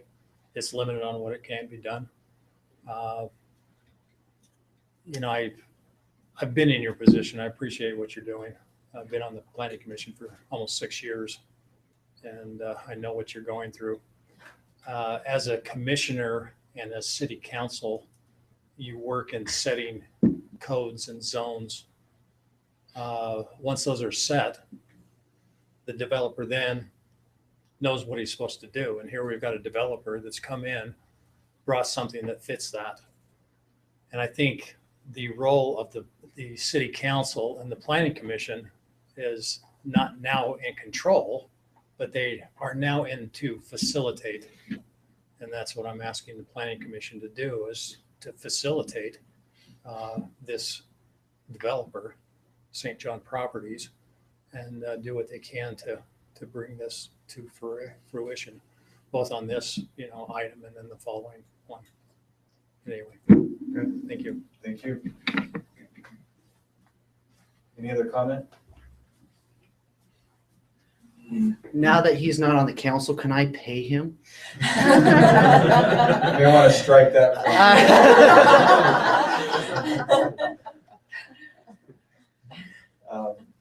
Okay, we will close the public comment portion of the meeting and bring it up here. Any comments from the commission? No, but I'll make the motion. Make it ready. I move that the planning commission approve the request of Daniel Thomas for the 13 lot preliminary plat called Valley Grove Business Park subdivision in the Grove Zone Interchange Sub-District, and adopt exhibits, conditions, and findings of the staff report, and all final planning, engineering, and fire department requirements are met. I'll second. Okay. We have a motion by Commissioner Baptista, second by Commissioner Coombs. All in favor? Aye. Okay, that passes. So with that, we will move to item number 8, which is a public hearing to consider the request of Daniel Thomas for approval of a business park and a retail site plan of approximately 22.8 acres on property located at approximately 2000 West Grove Parkway in the Grove Zone Interchange Subdistrict. All right. So this is where the presentation gets long, so get comfortable. We like to make things exciting when we can. So let's see. Okay, so here's the property. So we have an existing building here, which is not included with the project, but will be built around it. So it's zoned, the Grove, kind of combine that in the interchange sub-district. So here's what has been proposed. So we have all office on this side, and then on this side we have 4 to be built retail, and then 2 office with 2 pads here that are open for future retail development. So again, this is the existing building that I pointed out earlier. So I guess with what Daniel mentioned, we have an access that's proposed here that is closer to this intersection than is currently permitted by our transportation master plan. So they've requested that, and that's something that we're going to have to pursue through another channel. That's not something that we can provide, or that the city council could provide a waiver on, because it is not included in this Grove Zone chapter. However, they've expressed some concern about not being able to access these retail spaces. So there is access here, and somewhat of a shared access here, is my understanding. And then a proposed access here, as he mentioned, they're working with UDOT to get. So let's see. So the parking, it meets parking, actually exceeds the parking requirement. If we move down, looking at landscaping, so all the circles there are trees. There are quite a few existing trees along these interior Drive. So along Granite Way and Grove Parkway, Dennis Baker, when this was originally, when those roads were built, put in a considerable amount of trees. So not just on the park strip, but also in some of these interior areas like here as well. So what the applicants proposed, tree-wise, also meets the requirement for the code. We've had pretty extensive comments because there are pretty extensive requirements in the grove zone. So those things will be taken care of on an administrative level. What we're looking at here is does the site plan, what's been proposed, meet the intent of the code? So what is required per code and why retail is included here is that in this block, this is one of 3 areas where we require that there's at least 50% retail in that area. So the square footage, once all this is built out, once these 2 pads are built out as well, is projected to be 50%. We're not clear on what the projected square footage of these would be, these two to-be built pads. However, currently, and I don't have the number off the top of my head actually, but it's not quite 50-50 with what's proposed here. But again, this provides the opportunity to meet that code requirement.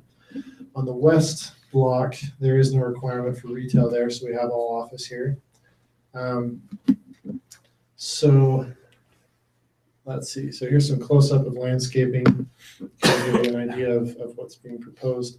So just this blank area, we have sod out here, and as well as in here, and then we have some plants and rocks and so on in these kind of smaller areas. So the code requires that we have trees that break up these parking areas. So there is a more updated version coming in that will show more trees in these parking areas. As we have a requirement that it's every 6 parking spaces that we have a tree. And so moving along, let's see. I put in the lighting thing and then realized that all those numbers are way too small to see. So suffice it to say that the lighting is sufficient across the site, with the exception that we need to make sure that engineering is comfortable with the foot candle levels. So, and again, that's taken care of administratively. So the proposed buildings that are going in, this is where concerns come up from a zoning standpoint, from planning. The intent of the code in this area, which I'll get to in a moment, is pretty specific about the types of development that we want. So what's been proposed here, we have brick with like castle stone accents. There's metal trim up here, and as well as this covering for the roof facilities, HVAC and so on, as well as glass along the bottom here. So the applicant can speak more to kind of why it's designed this way.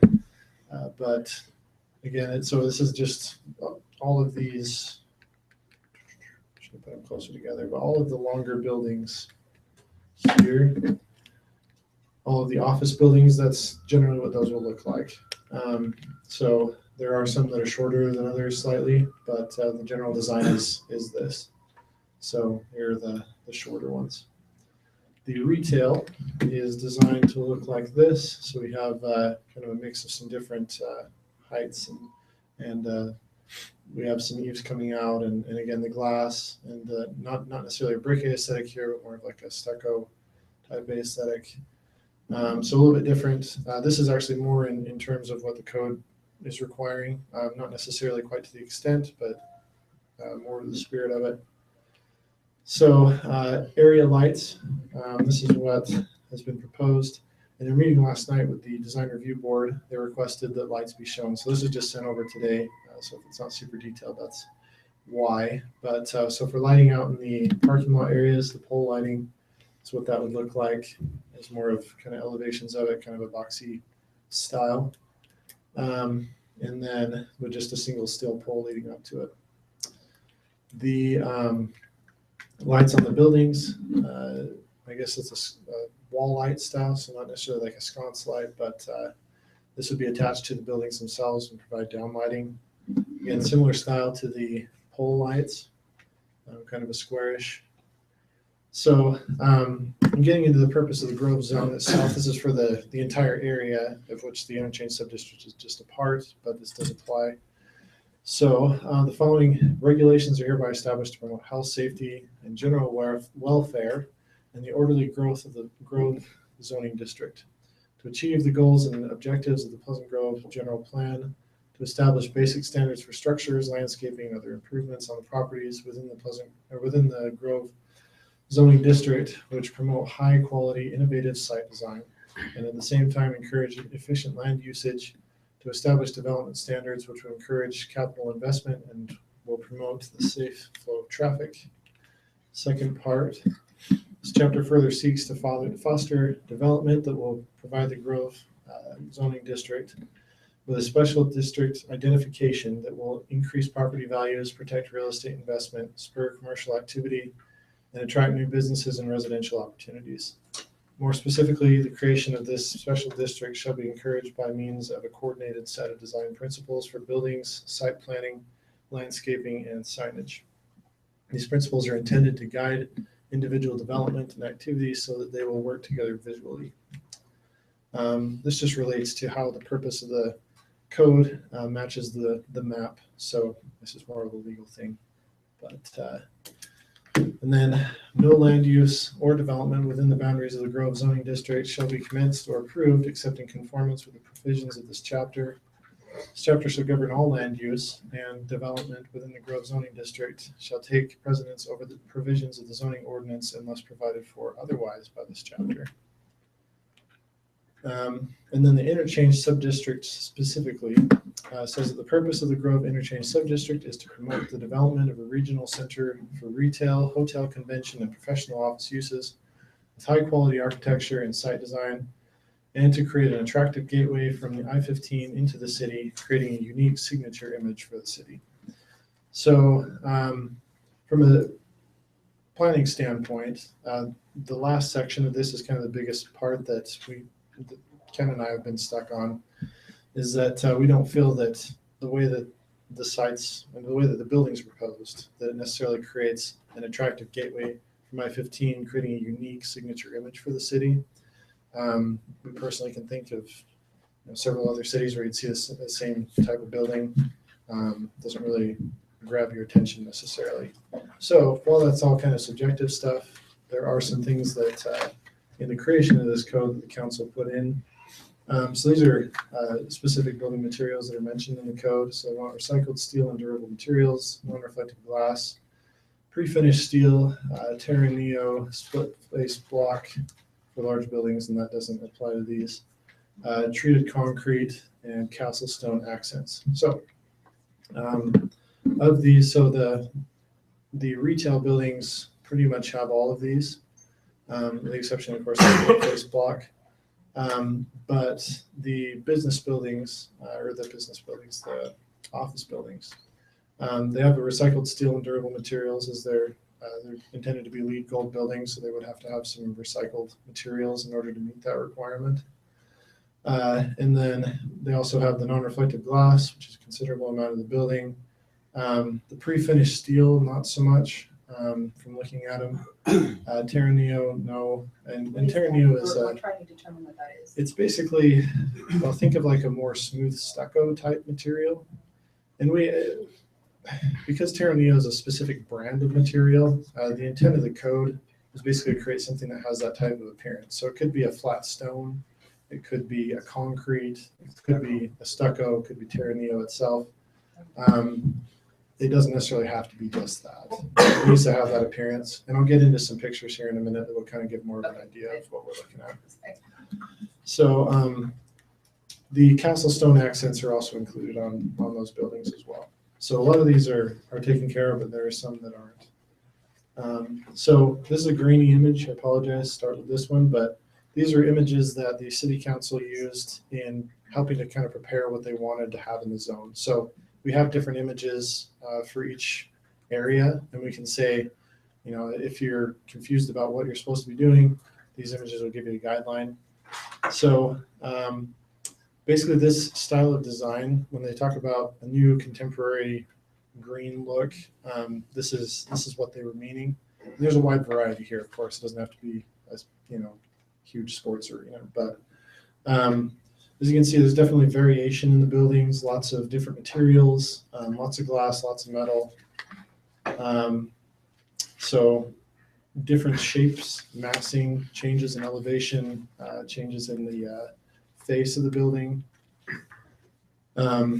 So basically just creative use of the outside of the building.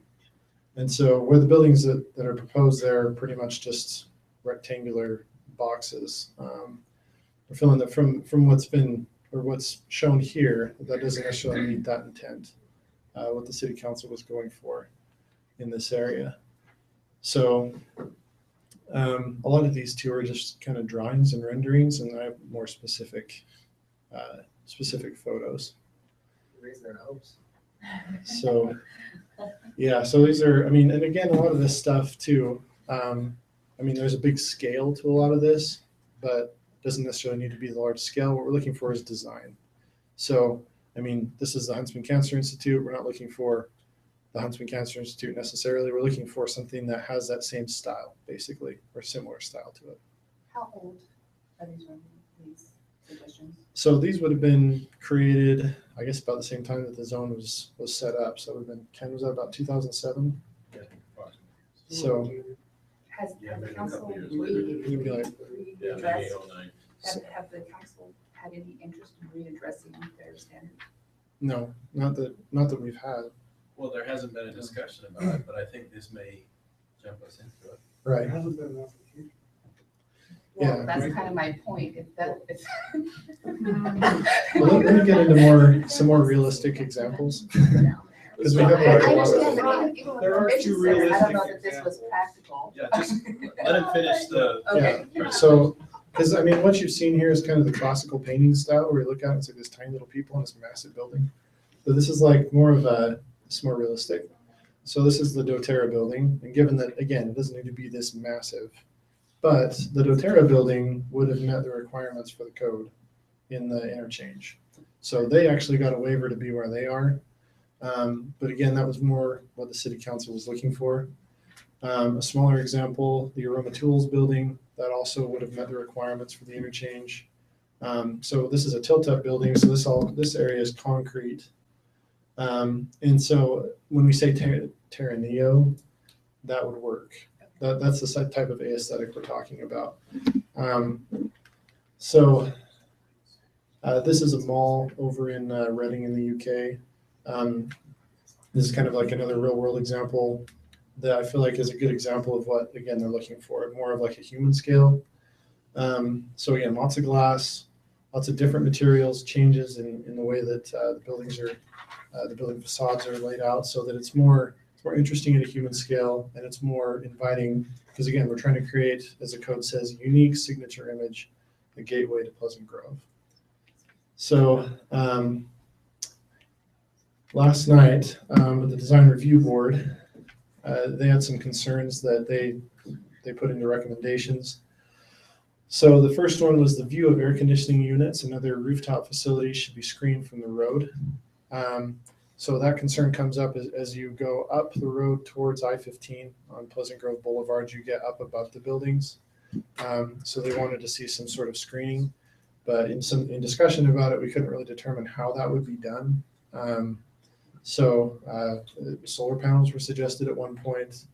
And again, there's not a right or a wrong way to do something like that. And but that was a recommendation that they made, not something that necessarily you guys have to adhere to. But the other one was the lighting types and poles should be shown, which have been included there.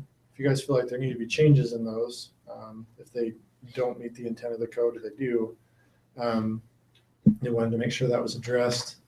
They also wanted to have snow removal plans established, so that we don't have big mounds of snow that are visible as you come into the city. And then streetscape elements such as benches should be included in the project. So that's not something that's required, but is required in, say, a zone like the downtown village zone. And we've seen the benefit of that, having benches and decorative trash cans, that kind of thing available to make it a little more interesting at a human scale. So anyway, so that's pretty much it.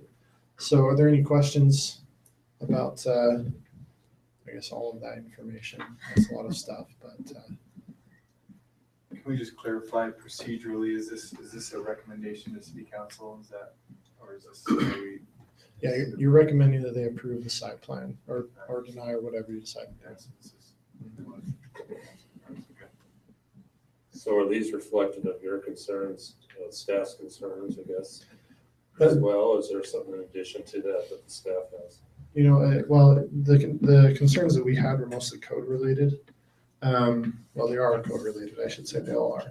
And I put that into my analysis section under page 2. It starts there. I just put all the planning comments that I had for our first review. So those are basically all the concerns that I have. And most of those concerns can be easily met. So we have like a lot of landscaping requirements about pedestrian access ways, about the tree totals and things that just needed to be shown on the plans to clarify certain things. Like for example, there's a requirement in our code that if you're going to show a tree planted next to a sidewalk, you also have to have a barrier in the ground so that the roots don't get into the sidewalk. So just needed that kind of thing to be shown on the plan. So a lot of it's bookkeeping type stuff. But as you get towards the end, again, it's these buildings we feel like don't meet the intent of the code. And so because the intent of the code is to get more of a look like those photos that I just showed you, those buildings are just not that in our professional opinion. And of course, then we have decision-making bodies here. We're offering our recommendation that, you know, those buildings be modified in order to meet the code. That we have some sort of a change that would allow it to provide an attractive gateway to the city and look more like what the city council intended the interchange to look like. So, yeah. So the staff feel that the layout is fine, just the way the buildings look? Yeah, Is that a correct statement? Yeah, I mean, the layout's okay, I think. I mean, from a zoning standpoint too, there's also the fine line of what can we legally require. And really what we can legally require is that attractive gateway to the city because it's in the code. And so again, that's somewhat of a subjective thing. And in discussions last night with the applicant, you know, he feels that it is an attractive gateway to the city, it would provide that. But again, from our professional standpoint, we don't feel like it does meet, you know, from what I just showed you, what the city council intends to have happen. I have a couple of questions. One, all his buildings are single story, yes? Yeah. I didn't see any pictures of a single story, so are we asking him to do a double story? No, it's not a requirement of the code.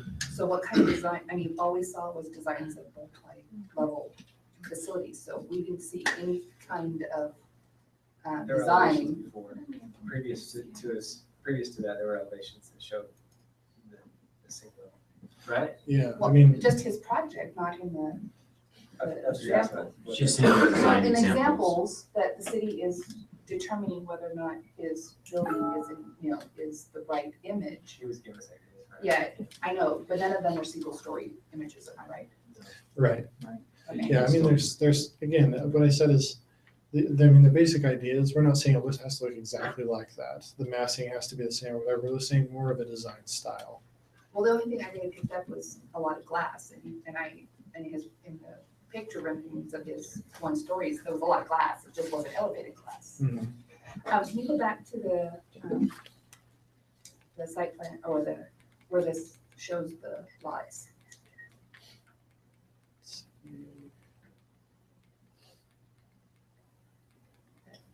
Looking at, you mean the entire site plan? Yeah, where it shows all the, yeah, Okay. Let's see, right, that'll work. okay, right there. What is the issue with that entrance that we're having in that, Which one? this one? That one. So What is the the issue distance is, what is the So requirement? the distance is 300, the required distance is 300 or 350 feet to the first intersection. Okay, It's too close to the intersection with North County Boulevard. okay. So what problem does that cause? Distress with traffic? It can be dangerous. Actually, in my view, is actually more of a problem for them because as traffic is waiting at the intersection, there's no way in or out Okay. of that. So moving it back to the midpoint where the current driveway is essentially located is a better solution. And It's still not far enough by the numerical standard, but I think it meets the intent. So the distance between these two isn't large enough to actually have another driveway at that spacing. There already is a driveway. And there already is a driveway, and it's right here. on their property? On the constructed property. It's shared between the two properties. Okay. And this one down here is up to UDOT? Yes, so Okay. both this and this are approved, would need to be approved by UDOT. Royce, just one more question. So when we're talking about the purpose of the growth zone, that was drafted in 2007, is that correct? Yeah, well, let's see. I'm not sure if I included the number on there. I believe it's 2007, but I'd have to double check it. That specific purpose. Let's see if I left that on there. I didn't. I can check on that.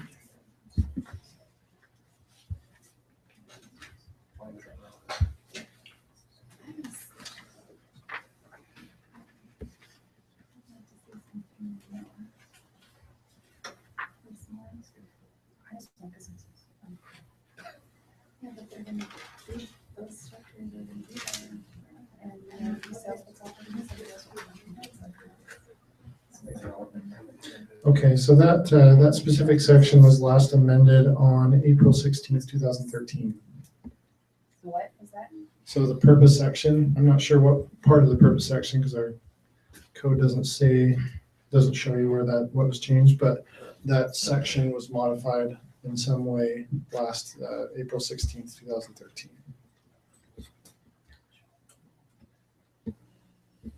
We don't know which section though. I don't know. I'd have to look it up in the files. What is the existing building in that area? Working around. It's What are they an building? office building. Yeah, so it's a 3-story, I believe, office building. And I can never remember which one is which, but I think that's the Synergy building. Yes. Yeah, How so long has that been there? that has been there, what, 2010? 2008. Okay, yeah. No concerns with the architectural style of that building? Yeah, well, that building technically meets the code. So it has Terraneo on it, it has the glass, it has the awnings that are required and the metal finishes and stuff like that, so. The building the courthouse is located in also. Yeah. That was the foundation, that and the hotel, the proposed hotel opposite this were the foundation for this particular aesthetic. So what is his proposal lacking that So, you're most concerned about? let's see, let's go back up. Basically, the retail, so this technically meets the code. Okay. Because you've got, again, that kind of flatter aesthetic with the single color across and the minor texture. You've got, what are those called? Not eaves, awnings. Thanks. So you got awnings there, and then we have the glass as well. There's some differences in height, gets a little more interest in it. So, and I mean, that's really basically what we would be looking for. Okay. So, and the applicant can speak more to this, but for the buildings from my understanding from last night's discussion is that they basically had gone to clients or it had some discussion with clients about, what would you not want to pay for in this building? And it seemed to be basically the architectural frills, which is basically what the city council seemed to want in this zone is the architectural frills. And so this is a building that's, I guess, frillless. And so not that we want to have like a whole lot of superfluous stuff, we don't want fleur-de-lises all over everything and stuff, but we want it to have, again, that ASX. When you look at this, and then I go through, the photos that they use to kind of come up with the aesthetic they wanted for the zone, it's significantly different visually. This is what the DRB brought up last night. Yeah, so we didn't go through these photos with them, though. Ken just brought these to my attention today. So, again, I mean, just from my standpoint, when I look at that and then I look at what's been proposed, like there's a world of difference between the two. And even more of a realistic type thing where you have like doTERRA, I guess, well, smaller than doTERRA, or even like that, you know. I mean, even that's significantly different than what they proposed in terms of architectural interest, in terms of the way that it's set up. So, you know, like I said, it is a subjective thing to an extent, but the fact that, you know, the photos that I just ran through have been used by the city council to say, this is what we want. They didn't codify those photos, which maybe they should have done. But those were used to come up with the text that's required. So that's basically our standing on it, is that if that's the way they felt like they wanted it to be, then that's what we need to hold on to. If they decide to change that, you know, that might be a time to pursue a change to the code overall and just not require that type of thing. So, any other questions? Can I have questions for staff? I guess just to sum up, what I'm understanding, what I'm hearing you say is you're trying to identify the relevance between maybe American Fork off of 50's Business Park that is more or less a sleeper now. Mhm. It's kind of become less relevant, as opposed to what Thanksgiving Point and all of its splendor is becoming. Would you like to see more of that here in Pleasant Grove? Is that kind of what you're suggesting? Or even Riverwoods, Provo, something that's Yeah, something a little more interesting. And I mean, not necessarily that either, I guess. Yeah. Again, it's like I said, more of that this specific aesthetic. And I feel like, at least, for example, like this building here, I mean, there isn't really anything else like that in the valley, or really anywhere around. We're trying to be inviting, encouraging. Right. And so one of the things that's mentioned in the code is we want a unique signature image. And unique meaning, you know, I think Ken said it many times, not the Anytown USA, basically.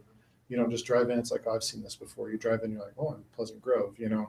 Because when people think of Pleasant Grove, when I talk to people from out of town, you know, that live in the local area, it's like, oh, that's where that doTERRA building is, you know. That's kind of what the council wanted when they came up with the code, is be able to have a signature image that's defined by the built environment that you pass as you come in. So I guess I don't feel like that the way it's set up with at least the office buildings, it's not really like, oh, wow, interesting. It's just like, oh, there's an office building. You know? I mean, part of it has to do with the intended anchors that they bring in too, that'll draw the additional interest. Right. Yeah, I was just gonna say, also the designs, the type of building you create is going to, I mean, there's a correlation between the type of business that's going to go there. Right. So, Yeah. Maybe the applicant can give us a little more idea of Yeah, what. I'd like Yeah. Because this is not in there, so. Okay. Anything else? Nope, Rose? that's Okay. it. Thanks. We'll invite the applicant to come up now and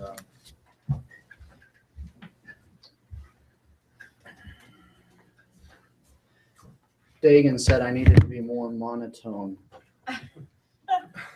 No, It is 9 o'clock. I know. Anything in particular? it's a new item, so just state your name and address one more time and then we'll go from Daniel Thomas, St. John Properties, 299 South Main Street, Suite 1300, Salt Lake City, Utah. So I think a few of the commissioners have some questions. Amy, did you want to start? yeah, I'm curious, you said you didn't say, Royce said that you pulled maybe some potential tenants about what would they want to pay for and not want to pay for, so aesthetics. So what types of businesses were those that have an interest in occupying your? Great question. And first and foremost, I have the most respect and admiration and appreciation for Ken, his department, their review of all of this. They've been very upfront and with their concerns, which has allowed us to address those. And so even though we have a different idea, it's, you know, I respect their interpretation of the code and their presentation. So as to understand why we're building what we're building, you kind of have to understand who we are as a company. It's a 45-year-old privately held real estate development company with about 17 million square feet across the country. It's larger than any current local developer. Not that that matters, but we've been at it for a while with a lot of experience. The portfolio is valued at about $2.5 billion.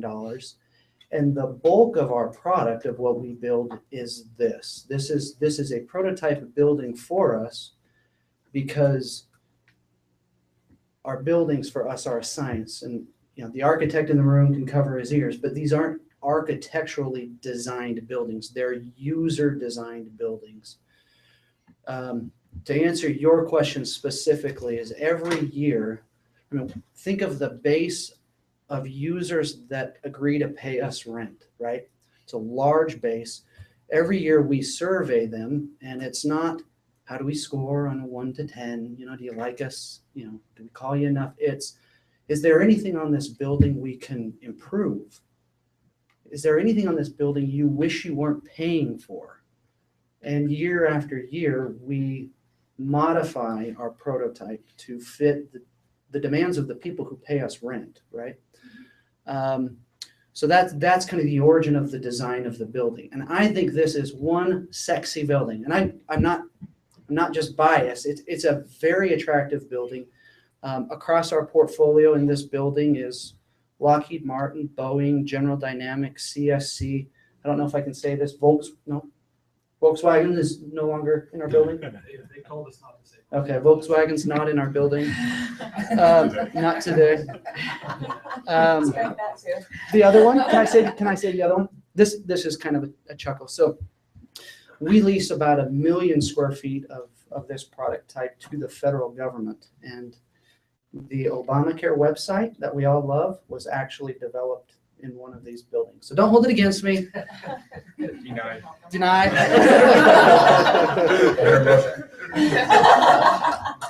So I don't know if that addresses the question about the survey. And then I think you had a second question is what types of users, right?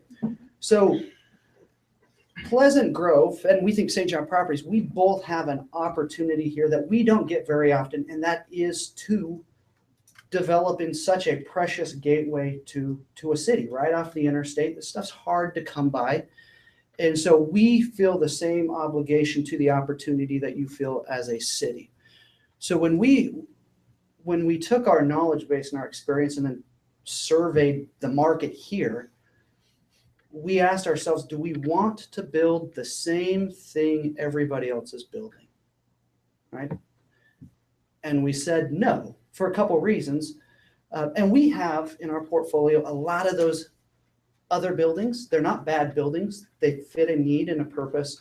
But the way we looked at the opportunity here is why not create a community of multiple uses, not mono product? So go on a drive with me here, right? So you're going down Pleasant Grove Boulevard and you come to the intersection, North County Boulevard, Pleasant Grove Boulevard, and you look, you want to see the retail on the corner and the streetscape. You know, you want that fresh, vibrant retail look, which we have. And then as you keep moving, you see kind of a single story showroom type product with retail signage that hybrids the retail to the multi-story that's to the drop back. So now you get a streetscape as opposed to a sea of parking and a couple, mid-rise buildings. We think it's a much more dynamic campus, community. Architecturally, you can do parks and benches and open spaces and green spaces that get a little difficult to do when you've got a mid-rise building with parking around it. So we envision it as a complement to everything else that's going to follow, which is the mid-rise.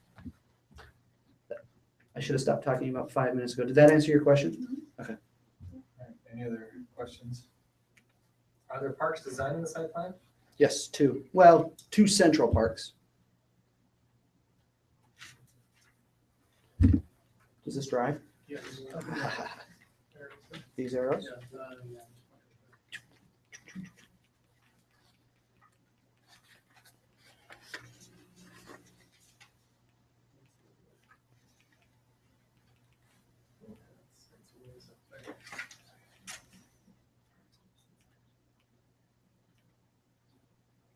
Okay, and then this is central here is this part. Cameron, do you know the acreage of that? Okay. So there's that kind of central green space. It's more than just a kind of a landscaped barrier to the road. Do some sidewalks and maybe some benches and things in there. And then over here is a kind of a central park to these park, I'm buildings. thinking sprawling green space, it's like, now you're talking maybe just smaller the size of maybe the footprint of your retail spaces. Thanks, Daniel. Yeah. What is your philosophy or reasoning for that, if this is a complicated entrance? I'm sorry, what was the question? That this possibly proposed entrance there, what's the reasoning behind that? Access. So when Levi wants to go get his free breadsticks and salads at Olive Garden or Endless Salad and Breadsticks, currently, it's very difficult to get to, right? So if somebody wants to get to these pad sites that's coming from this direction, this direction, this direction, somebody coming this direction could get in. But currently they'd have to go up through here and down and around. It's just retailers look at access as one of their key drivers. And currently they'd have to take it through an office parking lot. So try to lease 40,000 square feet and 2 retail pad sites coming through an office parking lot. Okay, but the staff says that there's a shared possible access here. Is that not, you're not seeing that? No, we know it's there. It just doesn't. You still have to come through an office parking lot. So how would you, they're saying that this would be a traffic nightmare even for this retail section. So what's the reasoning of causing, do you see it as a traffic? Dagan is 100% right. It's not ideal. We are trying desperately to deliver retail to the city because we understand the desire for it. And we're getting shut down here. We were shut down there. We're asking, hopefully, if the city can help remove one obstacle to getting retail, if you can and you want to. If it's a traffic nightmare, how does that help you? Because the retailers like traffic nightmares. Perception of the tenant. The tenant thinks Stuck in their retail area. So functionality isn't the issue, it's just the perception of functionality? It's their perception, if I understand Dan, you're right. So perception is, this is more valuable than driving right there. It's currently like a C- location. And if we can get access that actually kind of hits the front door of the retail, then it becomes a B-. It's still very difficult, but we're trying to get it a little bit better. Is this an access point? Sorry. Yes. That's a proposed access point that, in my opinion, meets all of UDOT's rules and should be granted. And I think that's gonna be the case. So. And that doesn't solve the problem? Well, that's a right in, right out. So that can only, somebody could flip a U-turn and go through there. But that really only services anybody heading south on North County Boulevard, which when you look at the traffic counts in the direction is a very, very small percentage of the traffic that's passing the site. Does that answer your question? Go ahead. Do you feel like there's enough retail space out there? Enough. I think this is going to be very, very difficult to absorb. The way we approached it was, there's a zone there. We can adhere to the zone. We're not going to come in and try to, change it. Let's help deliver what the city wants. But we also realize we are the 4th worst corner on this interchange with horrific access, and it's going to fill in at some point. We're going to try as, our interest carry on the land is very steep. And so we're going to try to do it as quick as possible, but it's going to be a slugfest to get retail there. So. Did that? No, that's great. I only ask because it seems like gut-wise, it seems like when it does fill out there, this will be not enough retail. But that's long term. So could you? You're absolutely right. If we had, 14-story convention center built on the other side of the road and hotels and restaurants, and that other 40 acres had an anchor retailer, there is not an anchor retailer. Think of most retailers are going to go to an kind of a service-oriented area, or they're going to go next to large anchors. And we don't have the room or the right side of the road to get the anchor. So we're hoping to benefit from that when the anchor does come. At that point, you think you'll have enough retail? We will have sufficient. Is it possible some of these would go, this is a hypothetical question, but office A space over there, is that possible, whatever that says? Is that possible some of that could go retail? I don't care if it does, but I'm just wondering. It does. And I'm not going to sit here and pitch you that it will, because that wouldn't be ethical or wise of me. However, this building is intended to bridge that office user that wants the retail appeal. They want to be on the streetscape. They want to be on the first, they want direct access, right? Think of, I don't know, what's a good, maybe a mattress store. So you drive around to a lot of these retail places and you'll see the 5,000 square foot mattress store or the Hearth and Stone. Hearth and Stone, the showroom, maybe there's a office furniture vendor that's not going to go in the third floor of the Synergy building, but likewise, he's not going next to the Walmart. It's kind of a bridge product to help those users that want the visibility, they want the direct access. Great, thank you. Mr. Thomas, I had a question for you. Shoot. So you said you're the larger than any current developer out there, so. Better looking, Better for the looking. record. Okay, better looking, larger. But you also made a few comments that kind of worried me a little bit, just because I understand what the city's issue is with this. Yeah. The city has this growth zone where they have some standards set forward, and the issue is, does your building aesthetically fit within those standards? You said, our buildings are not architecturally designed. Okay. Okay. I mean, you said you think your buildings are very sexy and attractive, and I'm looking at this picture here, and I'm going to be 100% honest with you. You don't see the buildings.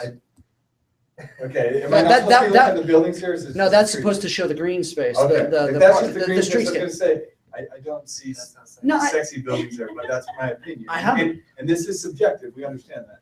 Okay. But here's my question for you.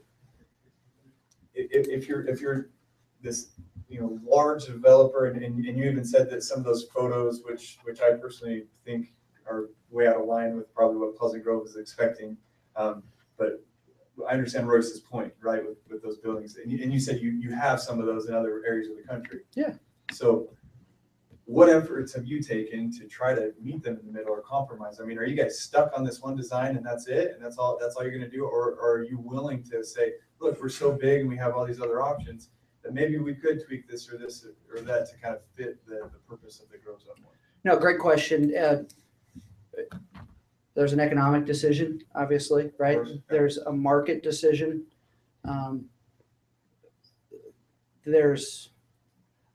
If I understand the question is if we made an attempt to meet in the middle. Are you willing to? Is that something you guys are willing to, or are you guys just kind of saying this is what our buildings look like, this is our best fit, and this is where we're at?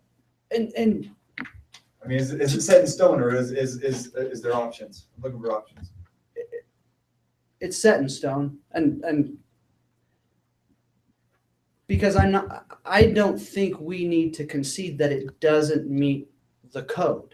And I know staff's interpretation of the code, and I know the pictures, but I've still yet to be pointed to something in the materials list or something that we're not meeting.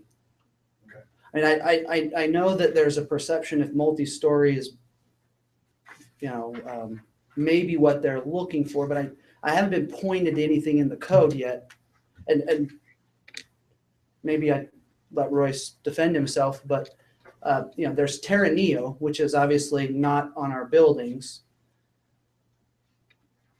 But Terra Neo is a late 1990s, mid 2000 material. It's a chemical material that's not being used as much anymore. It's still being used.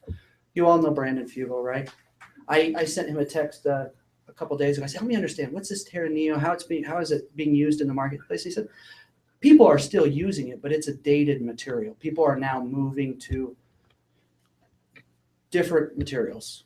And a lot of it, they're moving back to natural materials, the brick, the stone, block, things that are more natural looking as opposed to faux materials. I mean, that's what Terranea is it's a faux, it's a fake material that's intended to look like something else.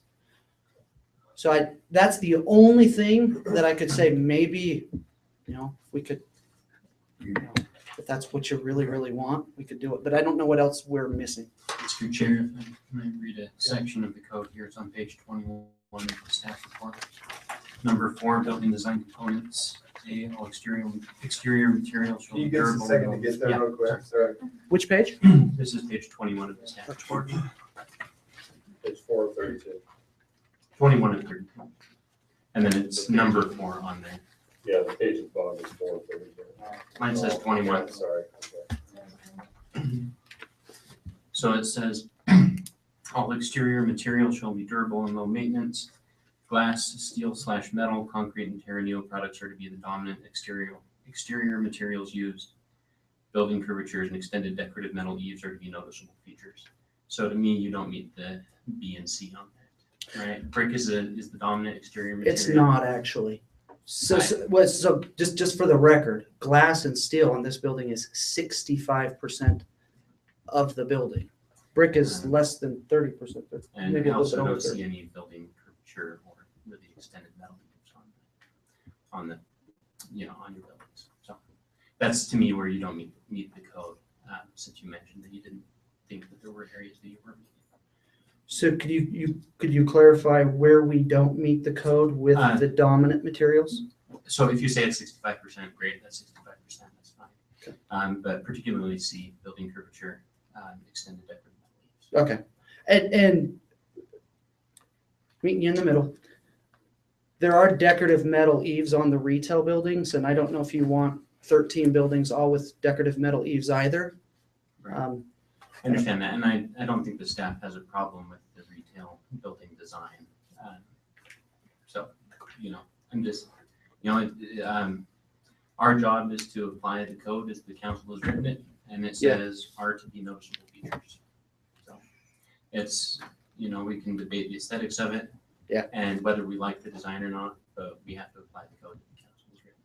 No, I agree with you, and that's all I would ask, because the subjective stuff is hard. And code's easy. I can handle code. Yeah, and they may change their minds when it comes before them.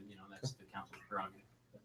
Now, building curvatures, does that mean round, or does that just mean undulation in the facade? I don't know. That's a good question. Do you have renderings? Do you have renderings that you can show? What's your other picture there that's turned? So What are you gonna reveal?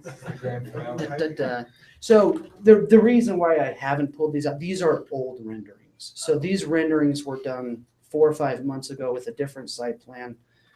The buildings really haven't changed, but what you've seen up here is the architect's renderings. These are actual professional renderings. We're getting these updated to meet exactly what we're proposing. So I just want to I'm not showing them because I don't want to give you an impression of maybe something that's not going to happen. There was a lot of artistic, liberty that was taken when they made these because we didn't know. So do you want to see them? So these are more of what we're, I do. This is. Everyone else, yeah. Okay. I think this I'll be objective. Well, what I'll do is I'll point out. I'll point out maybe what's not accurate. This is actually fairly accurate, other than it's got some things, or it's missing some things I wish were on it, which don't depict it like you would like. So, floor to ceiling glass, and is there any structural engineer in here? Yeah. Structural engineer. My structural engineer is so frustrated with me because he wanted for the longest time to reduce the glass because he thought he needed more shear wall, more brick. And we fight for every inch of glass on this building. There is not another inch of brick that can be removed from that building and have the building still stand to meet the seismic requirement. So to put it in context, the glass line on that building is 85% usable glass. What that means is it's transparent, it's not spandrel. A lot of those renderings you saw, that's not usable glass. It is a piece of glass, but it's spandrel.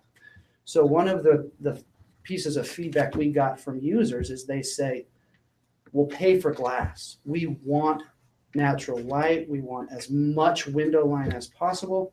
And so we've maximized the window line. So if you're standing on the inside of that building, 85% of the usable space is glass. Look around this room and try to quantify how much of this room is usable glass. The other buildings in the district currently, and we haven't quantified it, but probably have close to 40-45% usable glass. You don't get a more gracious glass line. What we have done, obviously there is a band of brick, so we've broken that up with medallions that aren't on this rendering.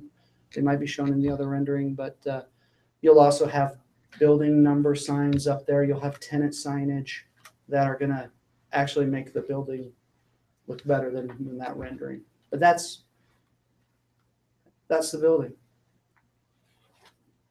So Is just this out of, office? That's the office. Okay. and just out of curiosity, when you mentioned Brendan Fugel, did you show him these drawings by chance? And he was all for it? He better be. He's marketing it for me. That's why I'm asking. Yeah. I don't want to bore you, but there is a very strong market reason why we're building what we're building. And a lot of it has to come down to the inefficiencies of a multi-story building. And the fact that multi-story buildings technically, in our experience, accommodate maybe 20 to 25% of the potential office users in the marketplace. Think about, for example, your pediatrician. How horrific would it be to go visit your pediatrician on the 3rd floor of the Horrocks building? And think about all the other users in that building that don't want a pediatrician in that building, or a lot of other medical uses. Think of you're a RE/MAX agency, and the fact that if you go into a multi-story building, you're immediately hidden. Nobody knows you're there. Your sign's not on the side of the building. People have to know you're there. Not that someone just pulls into a RE/MAX building, but this product type will reach a much broader segment of the market. So to answer your question about Brandon Fugel, he's incredibly excited because the building is already 18% more efficient from a usable space. The glass line is the most decorative. And quite honestly, it gives him a different product to lease to the market. So it's not all the same stuff.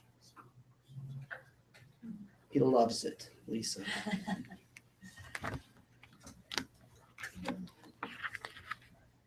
Yes, Ken.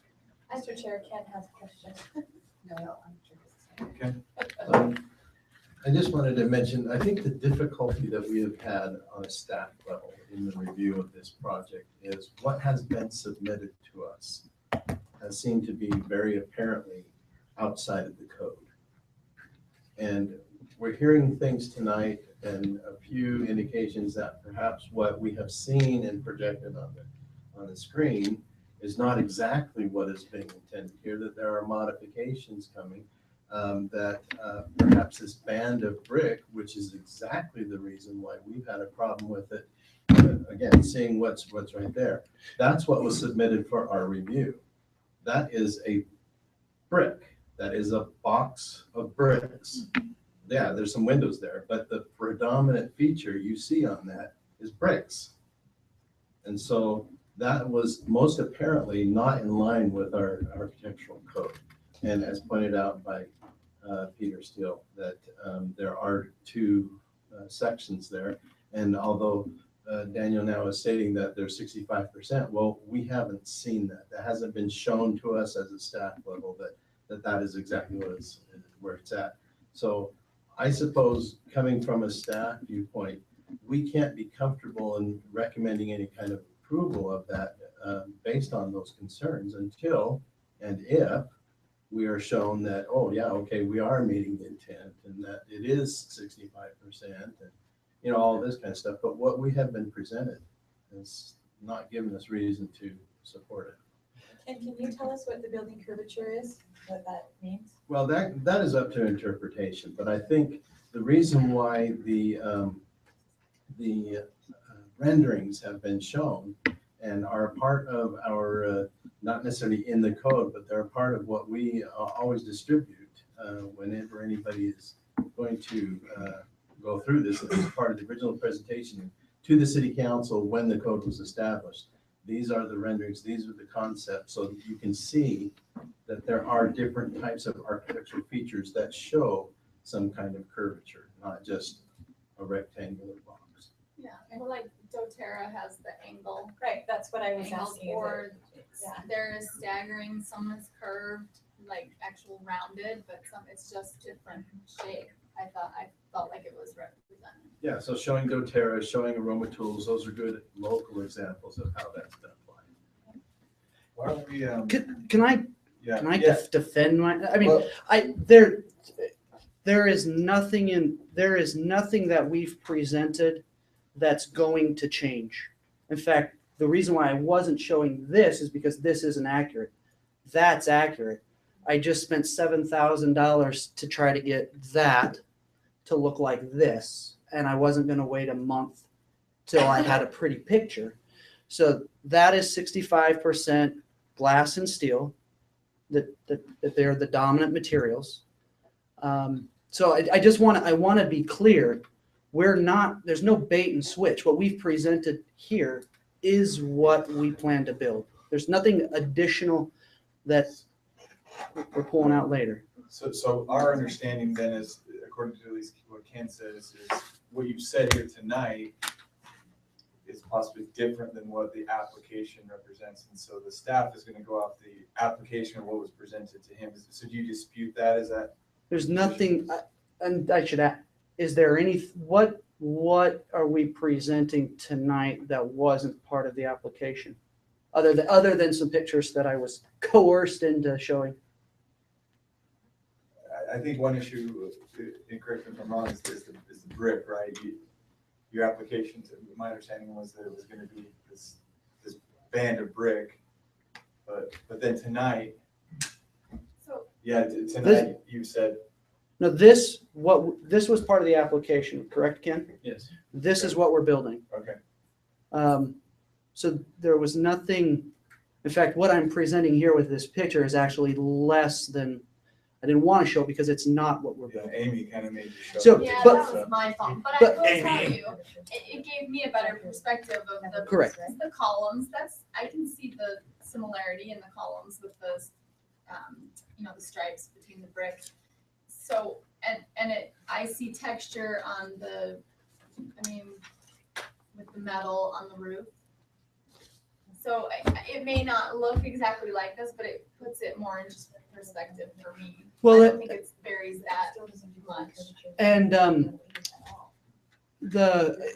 in Ken's defense, he is right. Nothing in the application quantified the materials because it wasn't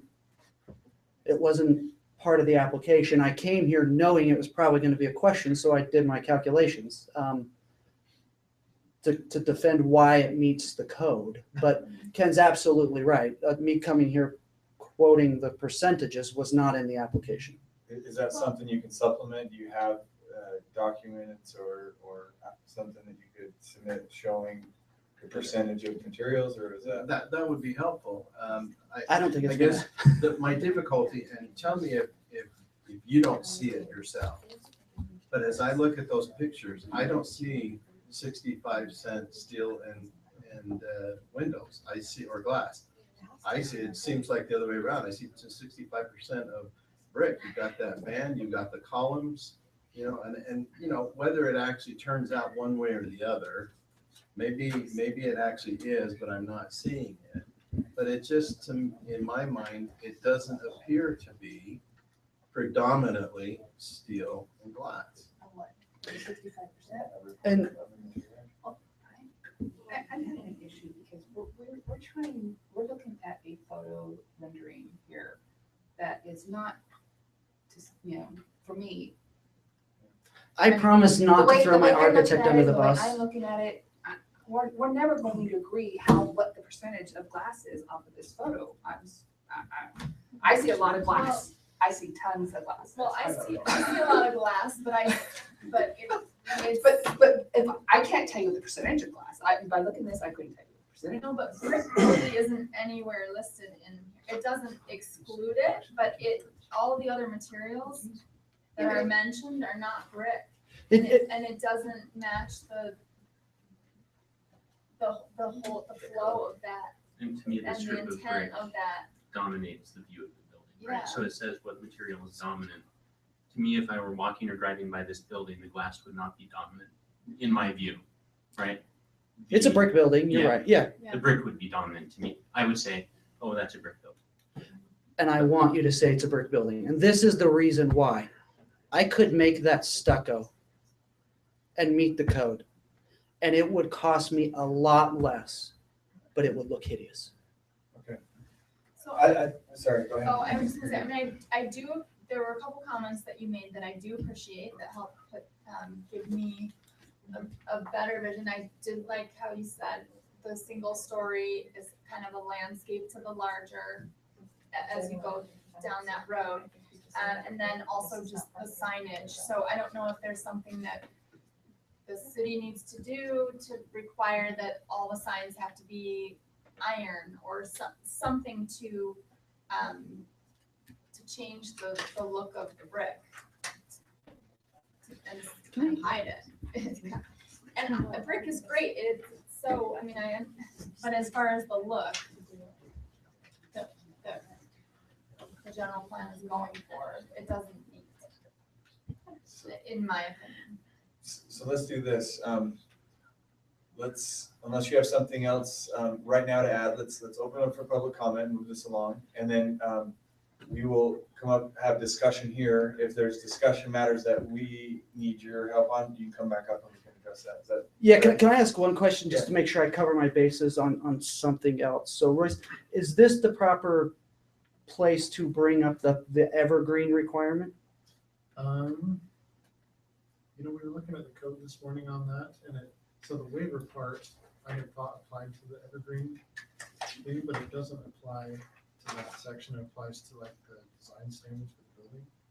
So, because I know that we had a discussion, and I guess I didn't maybe ask David about this, but we had a discussion about the evergreens down there in the high water table. It's my experience that evergreens down there haven't been, that many of them have died. I don't see dead deciduous trees like I do dead evergreens. But I recognize they can be successful, and I'm told that there are differences in the species that will work better. So I don't mean to say that to apply with the code you want to require it. I'm just pointing out that I've seen far more dead evergreens than I have dead deciduous. So because of the way the code's written, I made a mistake thinking we could get a waiver from the city council on that. We would have to go through a text amendment, or you'd have to make an appeal to the city council and say what can we do, because this body can't waive that. Okay, I don't want to waste their time. It was just, I didn't know if this was the venue for it. Yeah, so No? city council. City council, okay. I sit down? Yeah, thank you. And we may call you back up. I'll still be here. So we will go ahead and open this up to public comment at this time. Anybody would like to come forward and speak? Matt Godsey, 1026 East, 1100 North. Looking through, basically sitting here, I went through it on my phone. I kind of looked through a lot of different buildings along Pleasant Grove Boulevard, the Horrocks Building, Synergy, doTERRA, the Aroma Tools. There's a couple things that really concern me from the renderings of what the city intended. First of all, those buildings are key, large, gigantic buildings. Frank Gehry designed buildings. They're the Disney building, the Cancer Institute, hundreds of $millions. There's no way ever those buildings are ever going to be built here in Pleasant Grove. Not a chance whatsoever. To try and hold that standard, I think it's absolutely unreasonable. So I know that's not your decision. So on that, I'll get to the end of this is to urge you to move it on and let the city council make that decision, see if that can be amended. But part of that, looking at that, the portion of the code that says the curvature, I'm looking at the Aroma Tools building and even the doTERRA building. There's no curvature on any of those. They're straight lines. There are angled straight lines, but there's no curvature. So it appears to me that the intent of the buildings is not necessarily to have curvature, but to have something that's a little bit more aesthetically pleasing than somewhat unique. Okay? So the other part of that, I do see the point of the way you brought up with the brick on the top of this. And Amy, you brought it up. There's going to be signs covering those. So yeah, and I just that's my point. I think it's a good point that you bring up, is that that could be a potential way to modify the what is perceived as a predominant, whether it is or not, is with something to say put a condition on there for something with the signage to be able to cover up the brick. Yeah, and that's why I was Daniel actually mentioned that to us. So like, and that was helpful to me. But I feel like I would like them all to be the same, not like different, made of the same materials, you know, kind of like, just so that it would make it look like it was part of the building. And that's definitely a possibility. So I think that's a good alternative. I guess the point, the crux of the situation for me is we have a major developer who is here ready to bring in huge retail. And we've had debates, we've had all sorts of things that we're talking about bringing revenue into the city. We now have an opportunity to bring revenue into the city. If we're holding out for the Disney building or the Huntsman Cancer Institute, we will be holding out forever. And I don't think we are. Like you said, I mean, the buildings that we have are unique, and they're not, you know, it's not Disney or whatever. But I don't see the Synergy building or the Horrocks building personally as unique at all. The Aroma and doTERRA, yes, but those are kind of signature buildings. But then the My Oil and a lot of those buildings to me are not unique. What my point is I really think that my recommendation to the Planning Commission is to go ahead and let the City Council look at this and recommend to City Council to relook at what their intention for the Grove is in those renderings, if that's really realistic or not, or if they can modify it to what they want to redefine as unique instead of something like that. Go find different types of buildings, maybe using Aroma and doTERRA and some other buildings that are much more moderate. The only building that's anywhere, the doTERRA building out of all those is moderate compared to all the rest of them. Yet those are the ones that have been approved. So the Synergy building and the Horrocks building, the only thing that I really see different that's somewhat unique on those, they have a half curve dome on them, and that's it. Otherwise, you go anywhere else in the country, anywhere else in the state, and those are box square buildings built everywhere else. They're steel or concrete, and I build those things all the time, and it's not unique to me whatsoever. So I do see there's little things that could be done with curvature, but my recommendation is to go ahead and let the City Council take a look at this proposal and see if it's something that they want to look at for going forward in the efforts of bringing in continued revenue for the city. Thank you. Mr. Chair, if I could just, those are some great points. I just wanted to point out just two things. What was mentioned about the doTERRA and the Roman tools, so they're just in a different design district. So the design district here requires the curvature, where the design district is. I understand, but they were also examples. Well, yeah, no, and then there were good points too. I'm just saying, I guess. I agree. From your standpoint, and I guess all of you know this, but we're just basically saying, does it meet code? Does it, you know, when you go down the checklist, does it meet that? I don't see any curvature in the building, and therefore, so this isn't saying like it's a bad product. We're just saying like at this point, and I think what his point is basically like, is this a good code? And we've had enough projects lately where we've had waivers and all these things given to the projects that, you know, we're looking at the possibility of if the City Council does decide for whatever reason to say, yeah, sure, we'll waive this, let it go through, we need to amend the code and get rid of a lot of these requirements that we're not upholding. So I guess it's not, I'm not making like a moral judgment on the buildings, and you know, I just don't like them, and I'm doing fight to death on them. I'm just saying the code is such and such a way, it needs to meet the code. And again, if we want to approve it, the City Council wants to approve it, we need to change the code because it's obviously not working. But if we stick with it, then, you know, change things, so, thanks. Is there any other, sorry. go ahead. Sorry, I'm just wondering, and it just might not, probably isn't the place for this discussion, but I'm just wondering if there's any simple embellishments that could be added that wouldn't add to the cost of the tenant, you know, so it would stick within your guidelines. So like the metal that's on the roof, if it was, you know, more rustic, you know, weathered. Let's, You know what I mean? Like yeah, those kinds of that's a things good are, point. or. Let's finish up the Yeah. public comment real quick. Sorry. No, you're fine. You're doing fine. And then Do we'll, you need a designer? we'll discuss that between us, and then if we need to ask more questions, we can do that. So is there any more public comment that would? Okay. Yeah. Jay Meekum, 1670 Cherokee. I was debating whether to come up here and talk or not. Because what I've got to say is not good. First, let me start out with, I have no ties with St. John Properties.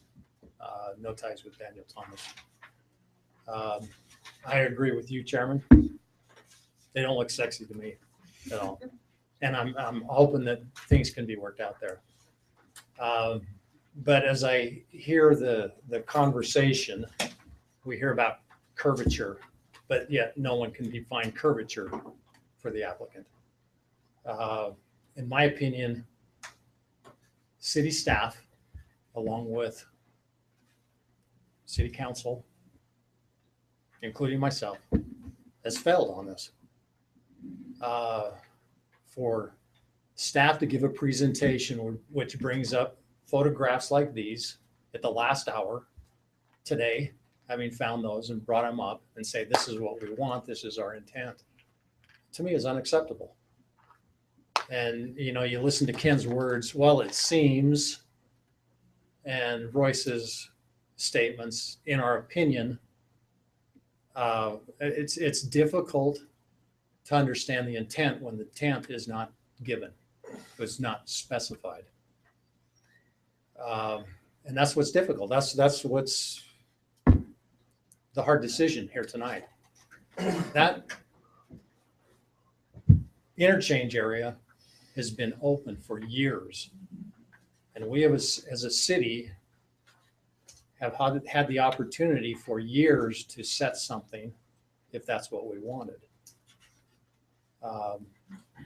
It's difficult for us to put something on the developer at this point when it hasn't been there. And our opinion doesn't mean anything at this point. I think at this point, we try to work with the developer, see what we can do to get the variations that will fall under his acceptance, and move forward with it. Thank you. Thank you. Blaine Thatcher, 120 North, 1400 East. I'm really glad Jay made those comments because I was having some real serious reservations and concerns about the process that I'm watching here today.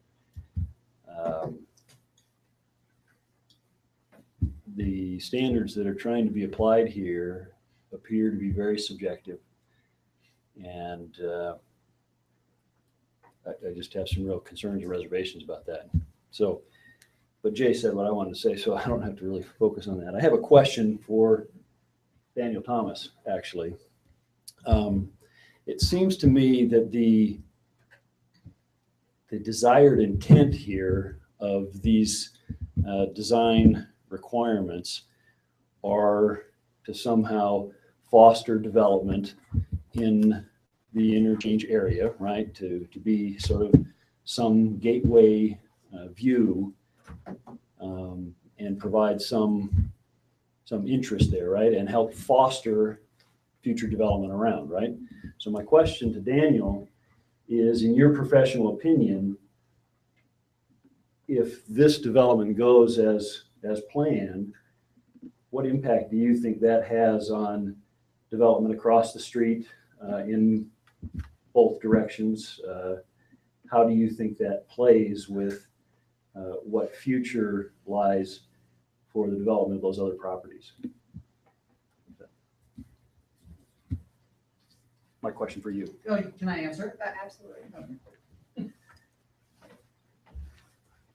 It's a good question. And while he was asking the question, I had my crystal ball and I was trying to see what was going to happen.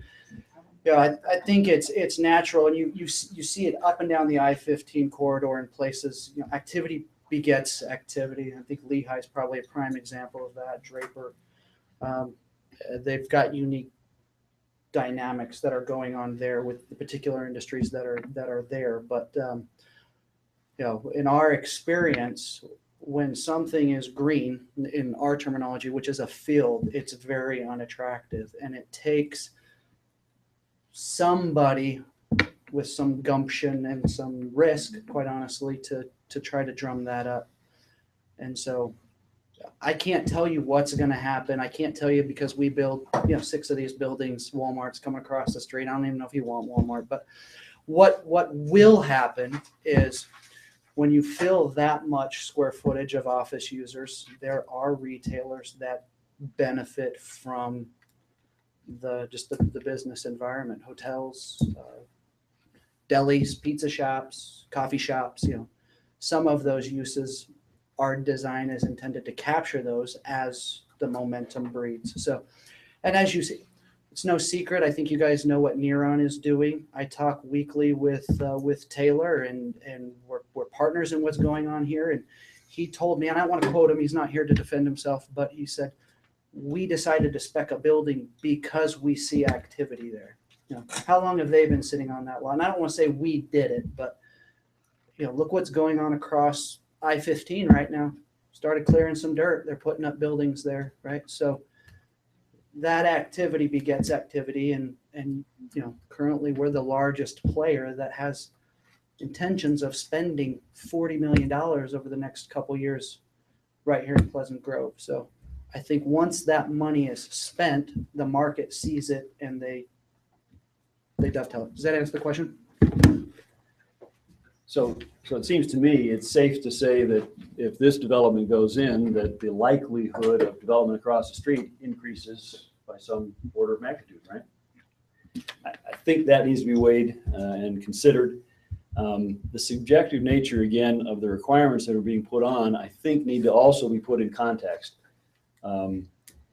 If, as presented with these elaborate pictures that we saw, if the design intent or the requirement for the interchange area is to have a Thanksgiving Point type development, I guess that may be technically an option, but I don't think it's a very realistic one for such proximity to that development. So I think we probably would expect some clarification for developers in our area, as Jay kind of indicated, that they need a very clear picture, I think, of what the intent is. But as I saw the presentation here, it seems to me that the letter of the requirements have been met, and we're really kind of discussing personal interpretations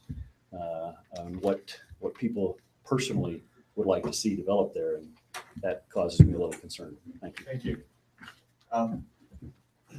You're welcome to speak. I just want to, we've heard some great comment from people so far, so if there's any repetition, you can kind of just second what they've said, or if you have something new to add, we're happy to hear it. So. Good. Thanks, Don Paz, 1616 North, 210 East, Pleasant Grove. And I've heard everything, and you guys have a hard decision to make, but let me just take a little different stand on it. And what I would see, or what I would do is, in my profession, is I've heard all of these different little things going on. It sounds to me like there ought to be a committee of some of the city, the city council, some of you guys, some of the staffers, all get together and say, this is our plan forward, because we're going to drag this thing out so long that we're never going to get there. And so, that's one of the problems with people coming here into Pleasant Grove, is it is a cumbersome system, and I recognize that.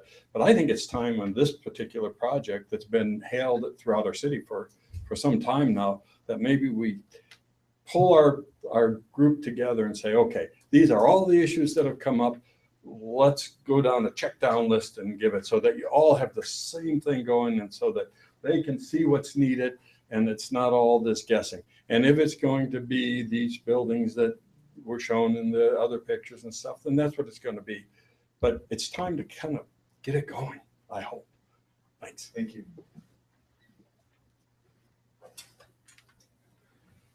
All right, doesn't appear that anybody else would like to speak, so we'll go ahead and close the public comments at this time. Bring it back up here, and Ken, did you have a comment? Yeah, I just wanted to clarify, and unfortunately, he's now out of the room.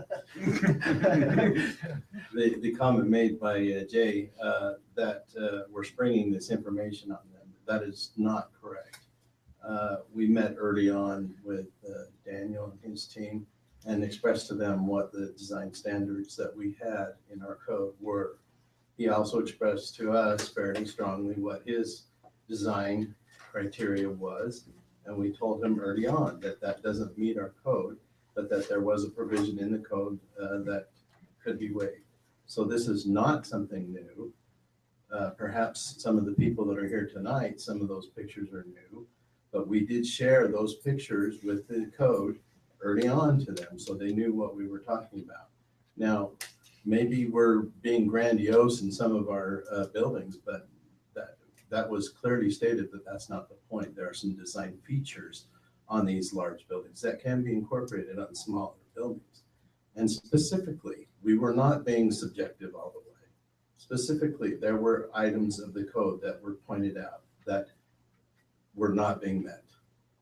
The brick, the curvature. Okay, maybe there's subjectivity in what curvature means, but it doesn't mean a block building. It's not subjective at all to look at that plan and say there's no curvature on that. Yeah, thank you. I think it'd probably be appropriate to just go down the road. If you don't have any comments to make, that's okay. If you do, let's hear them. So I'm going to start down here. I don't have a problem with the site plan. I don't have a problem with one-story buildings, but I don't think that the current design meets the design guidelines. And I think, honestly, we're asking for fairly minor changes, so that's my opinion. Okay. I agree with Peter. I think what we're asking for is fairly minor, and to me, this doesn't scream that it's unique. It's not something that's going to drive people to get off the freeway and come into Pleasant Grove. Alan? I have no additional comments. Okay. Scott? I don't have any problem with the site plan. I would, I think, I'm not saying the current plan is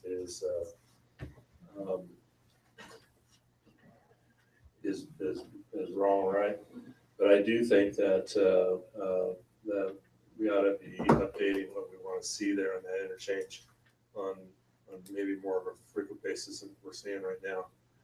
And I think, and whether the building materials are being used now or no, or it being phased out as time goes on, I have no expertise in that area to kind of tell you yay or nay what that is. But I think that, we ought to look at this and maybe before, I don't know, this is how I'm feeling right now, before we approve the second part, to really, is this what we want? Or I know this is what our city council wants right now because that's what's in the plan. But does it need to be reviewed, and can there be some revisions that could take place in that to make it happen? And I'm not disagreeing with staff. I'm not disagreeing with it. I think if we're reviewing it every 8 to 10 years, I think that's not enough. I think it should be reviewed at least no longer every 5 years. Just if nothing else, just look for modifications. Okay, so if there is a motion made, that could be a possible recommendation. I would say to revisit that you could. I'm kind of leaning toward I don't know. I know this is I know the developer wants to move on and we want to do this, but I also want to make sure we get the right way there too. So maybe continue, I don't know. Thanks. Jennifer? Oh, I have several things. One, oh, I'm sorry. Okay, so one, this is not my expertise at all. And I don't have the exposure to even start to comprehend what you guys are seeing is wrong with this project. So on a personal level, everything I saw was 2 levels. It would have been nice if we had something comparable to what he was offering.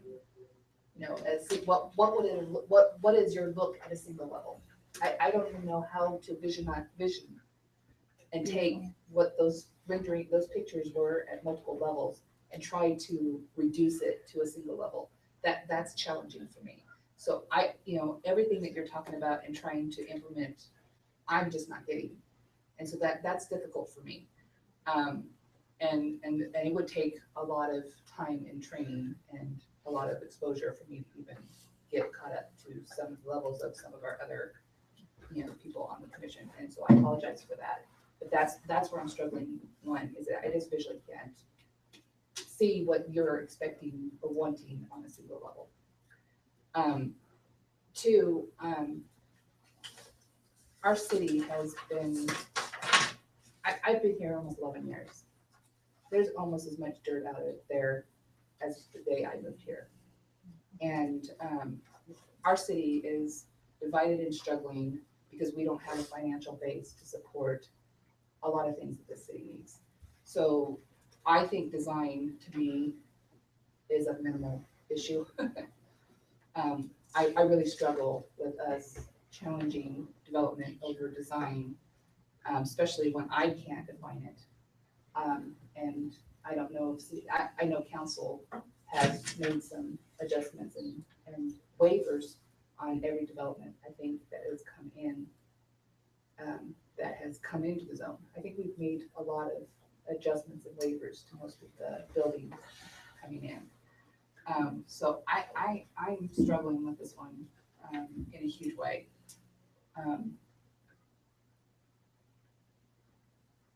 Yeah, I don't know. I visually, I can't, you guys are looking at this, he says there's enough glass and metal, you're saying there's not. I can't define that. So I don't know how to read this and get what either one of you are saying. And that's an issue for me, and I don't know how to work through that. This helps me a little bit more because it's kind of more of an elevation. It's kind of like the other thing that we had where you guys were trying to show us building size and lot size, and I wasn't getting it either. So I can't, I don't have the ability to make that call and say, if it meets code, if it doesn't meet code. I mean, on any of this. On curvature, instead of having the brick as columns and square columns, are you wanting rounded columns? Are you wanting rounded brick instead of the square? Would that fit the image? There's a lot of different things that could be done. That might be one. Well, what are your I need suggestions. I literally can't understand because I don't have anything to relate to. With your kind of comments right now, then I would say, at least for you, this needs to be continued so that we can have more study and review on that. We can't just all of a sudden get up there on the chalkboard and start drawing it out. Okay. Well, I'm just, some of these codes and requirements that you're asking me to, judge this by, and to even make a recommendation, I don't have anything to go by. Thanks, Jennifer. Amy, any input? No, I think I've made most of my comments. Okay. Matt, do you have any input? Just to echo that we're kind of in a precarious situation here. In that the code is trying to state what they want, but I think it's difficult for them to codify creativity. And there's the battle of, is this the face of the city, or are we looking for quick economic development? The examples that they've given us of businesses that they house, are not what I would consider what we want as the face of the city, from my understanding of reading and dealing with neighbors and, I look at the building here and my thought was, man, we might as well have the MTC here. It's all the same. It's all the same brick. It's just bland. But, are we looking for the face of the city or are we looking for quick economic development? And I think we need probably more input from the council as to what the vision is for this area. As it stands, I think there's some minor details that need to be met as far as code, curvature and minor things that they've mentioned. But overall, it's pretty close to meeting every part that's required. Okay, thank you. I'll give you my thoughts quickly, and then we can move for a motion. But I agree that we have the intent here of the city. However, I think, in my opinion, the intent is either outdated or it could be outdated. I'm not saying it is. It could be. It's something that probably needs to be revisited. So I think any motion should probably include a recommendation to revisit that. There's some very subjective things in here. I mean, I don't know what a unique signature image is for the city. And I think if you asked every single person in this room, somebody had a different idea. So to put that as code or law is difficult. In an actual court of law, if we get a statute that is vague, we file a motion saying that the statute is void for vagueness. And that's a legal standard that judges uphold all the time when the legislature creates a law that is too vague to understand. We file and say this is a void for vagueness, and judges could potentially grant it and say this is a vague statute, therefore it is void.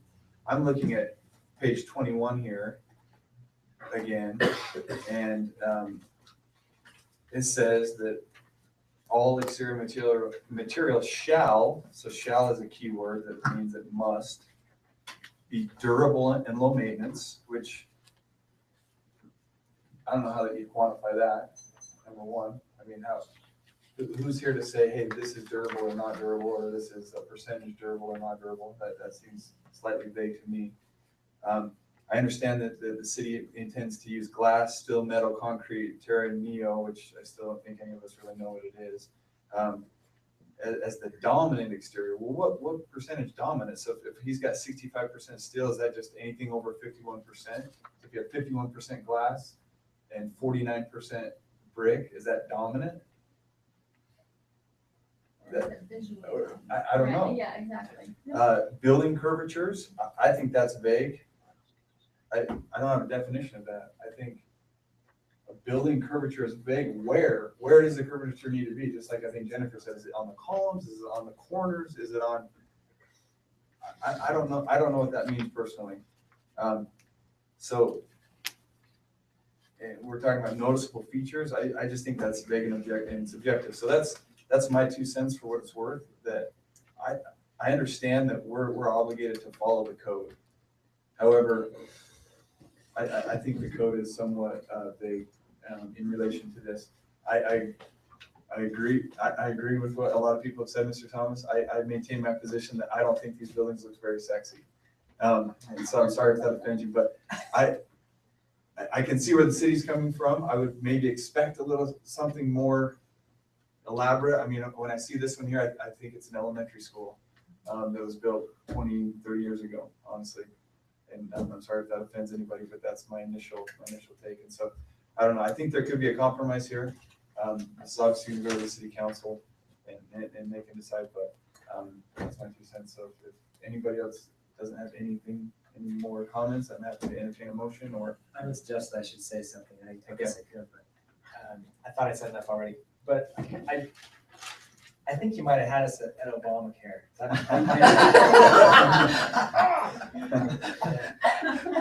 You scratch it now and go back. I don't know. I have an opinion. I think the city council has a broader perspective of what can be done with this. I'm of the opinion that we move forward and and make a vote, whether it goes for or against, they're gonna answer with their perspective, which, you know, we've had boards and committees and all kinds of stuff for the last 7 or 8 years that have been taking this in consideration as to what we want to have taking place here. I remember voting on this a couple of years ago as to what kind of, whether we have retail office space or whether it's mixed. I remember voting on those kind of things. So these are things that, taking a step back, which most of us, I don't think any of us were here.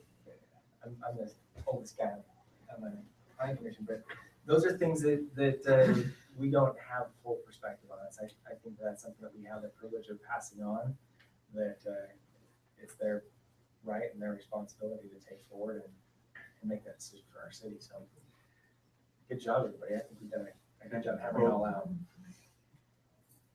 Can I make a personal comment? Let's keep it brief, but yeah. Yeah. No, I personally need to say how much I respect Ken, and he has been given a code. He has a job, a very tough job. And I just want everybody to know that I appreciate what Ken's doing. He, from day one, gave me those design standards, and I won't tell you how that conversation went, but you know, those pictures, some of them were new, but those pictures are part of the code. And so I want it on the record that I recognize, you know, Ken has been very, very upfront with this. We were not blindsided by anything. I enjoy the process. It's not, you know, it's kind of fun, isn't it? You know, to some degree. But I also respect you have a decision to make. And if I aimed to please everyone, I fail, right? And so I liked the comment of, I don't speak on behalf of the city council, but I'm personally very aware of where they stand on the project. And I think it would be in our best interest if it just moved forward to their decision with your recommendations, of course, but. Sure. Okay, thank you. Entertain a motion.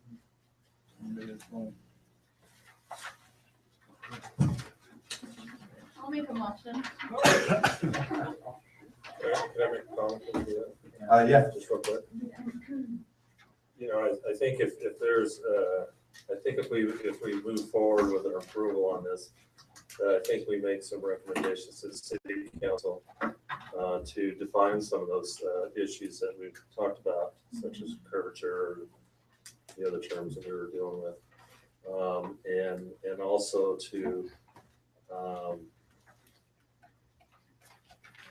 I know this is not part of this motion, you know, because it's not related specifically to this, but somehow I think that we ought to review or modify our plan, or at least review it to see if it needs modification, even if it's just minor tweaks, you know, in that. I know we can't probably make it with this approval right here, but that's something that we can, maybe if it's me standing up a city council meeting and addressing this as we talked about this in the public session, to, you know, encourage the council to look at those things, you know, to update what we have to look at and to update what's realistic in that area, you know, to really make it because this is not the only project that's going to go in that area.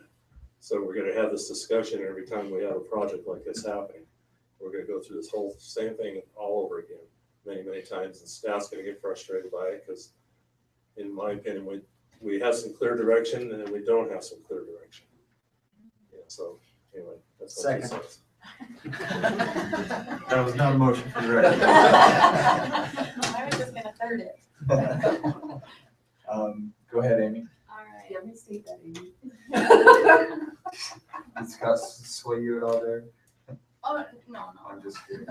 Go ahead and. All right, Mr. Chair, I move the planning commission approve the request of Daniel Thomas for a 22.8 acre development called Valley Grove. Excuse me, make recommendation to the city council to approve. Oh, yes, sorry. The wording It wasn't really the wording was right. So. Yeah. Sorry. No, that's okay. All right, Mr. Chair, I move the planning commission make a recommendation to the city council to approve the request of Daniel Thomas for a 22.8 acre development called Valley Grove Business Park in the Grove Zone interchangeable sub-district, and adopting the exhibits, conditions, and findings of the staff report, and as modified by the conditions below. We request that the city council review the code, specifically section 10-14-20, the urban design standards. And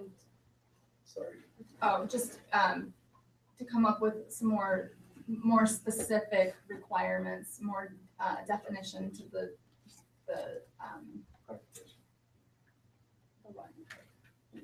oh, sorry, okay. Definition or Yeah, just more, clarification. more definition, specific criteria for the materials or percentages, standards, thank you. I'm getting all of this done. And also request that the applicant consider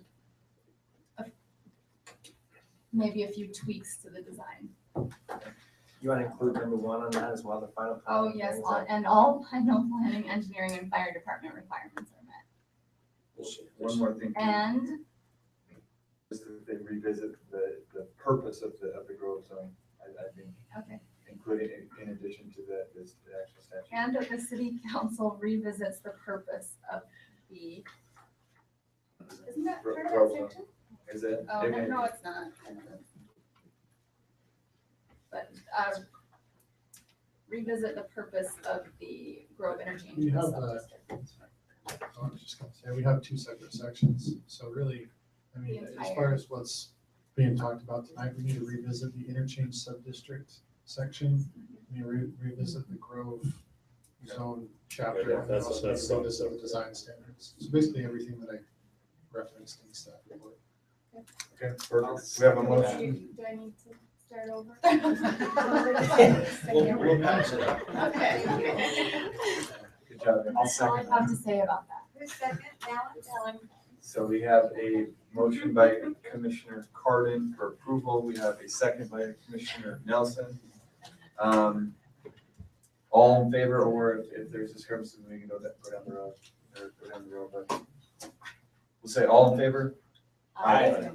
Any opposed? Me. Okay. Thank you. That concludes. That concludes all the items on the agenda. Do we have No, Mr. Chair, we don't give you a minute. no minutes? Okay, so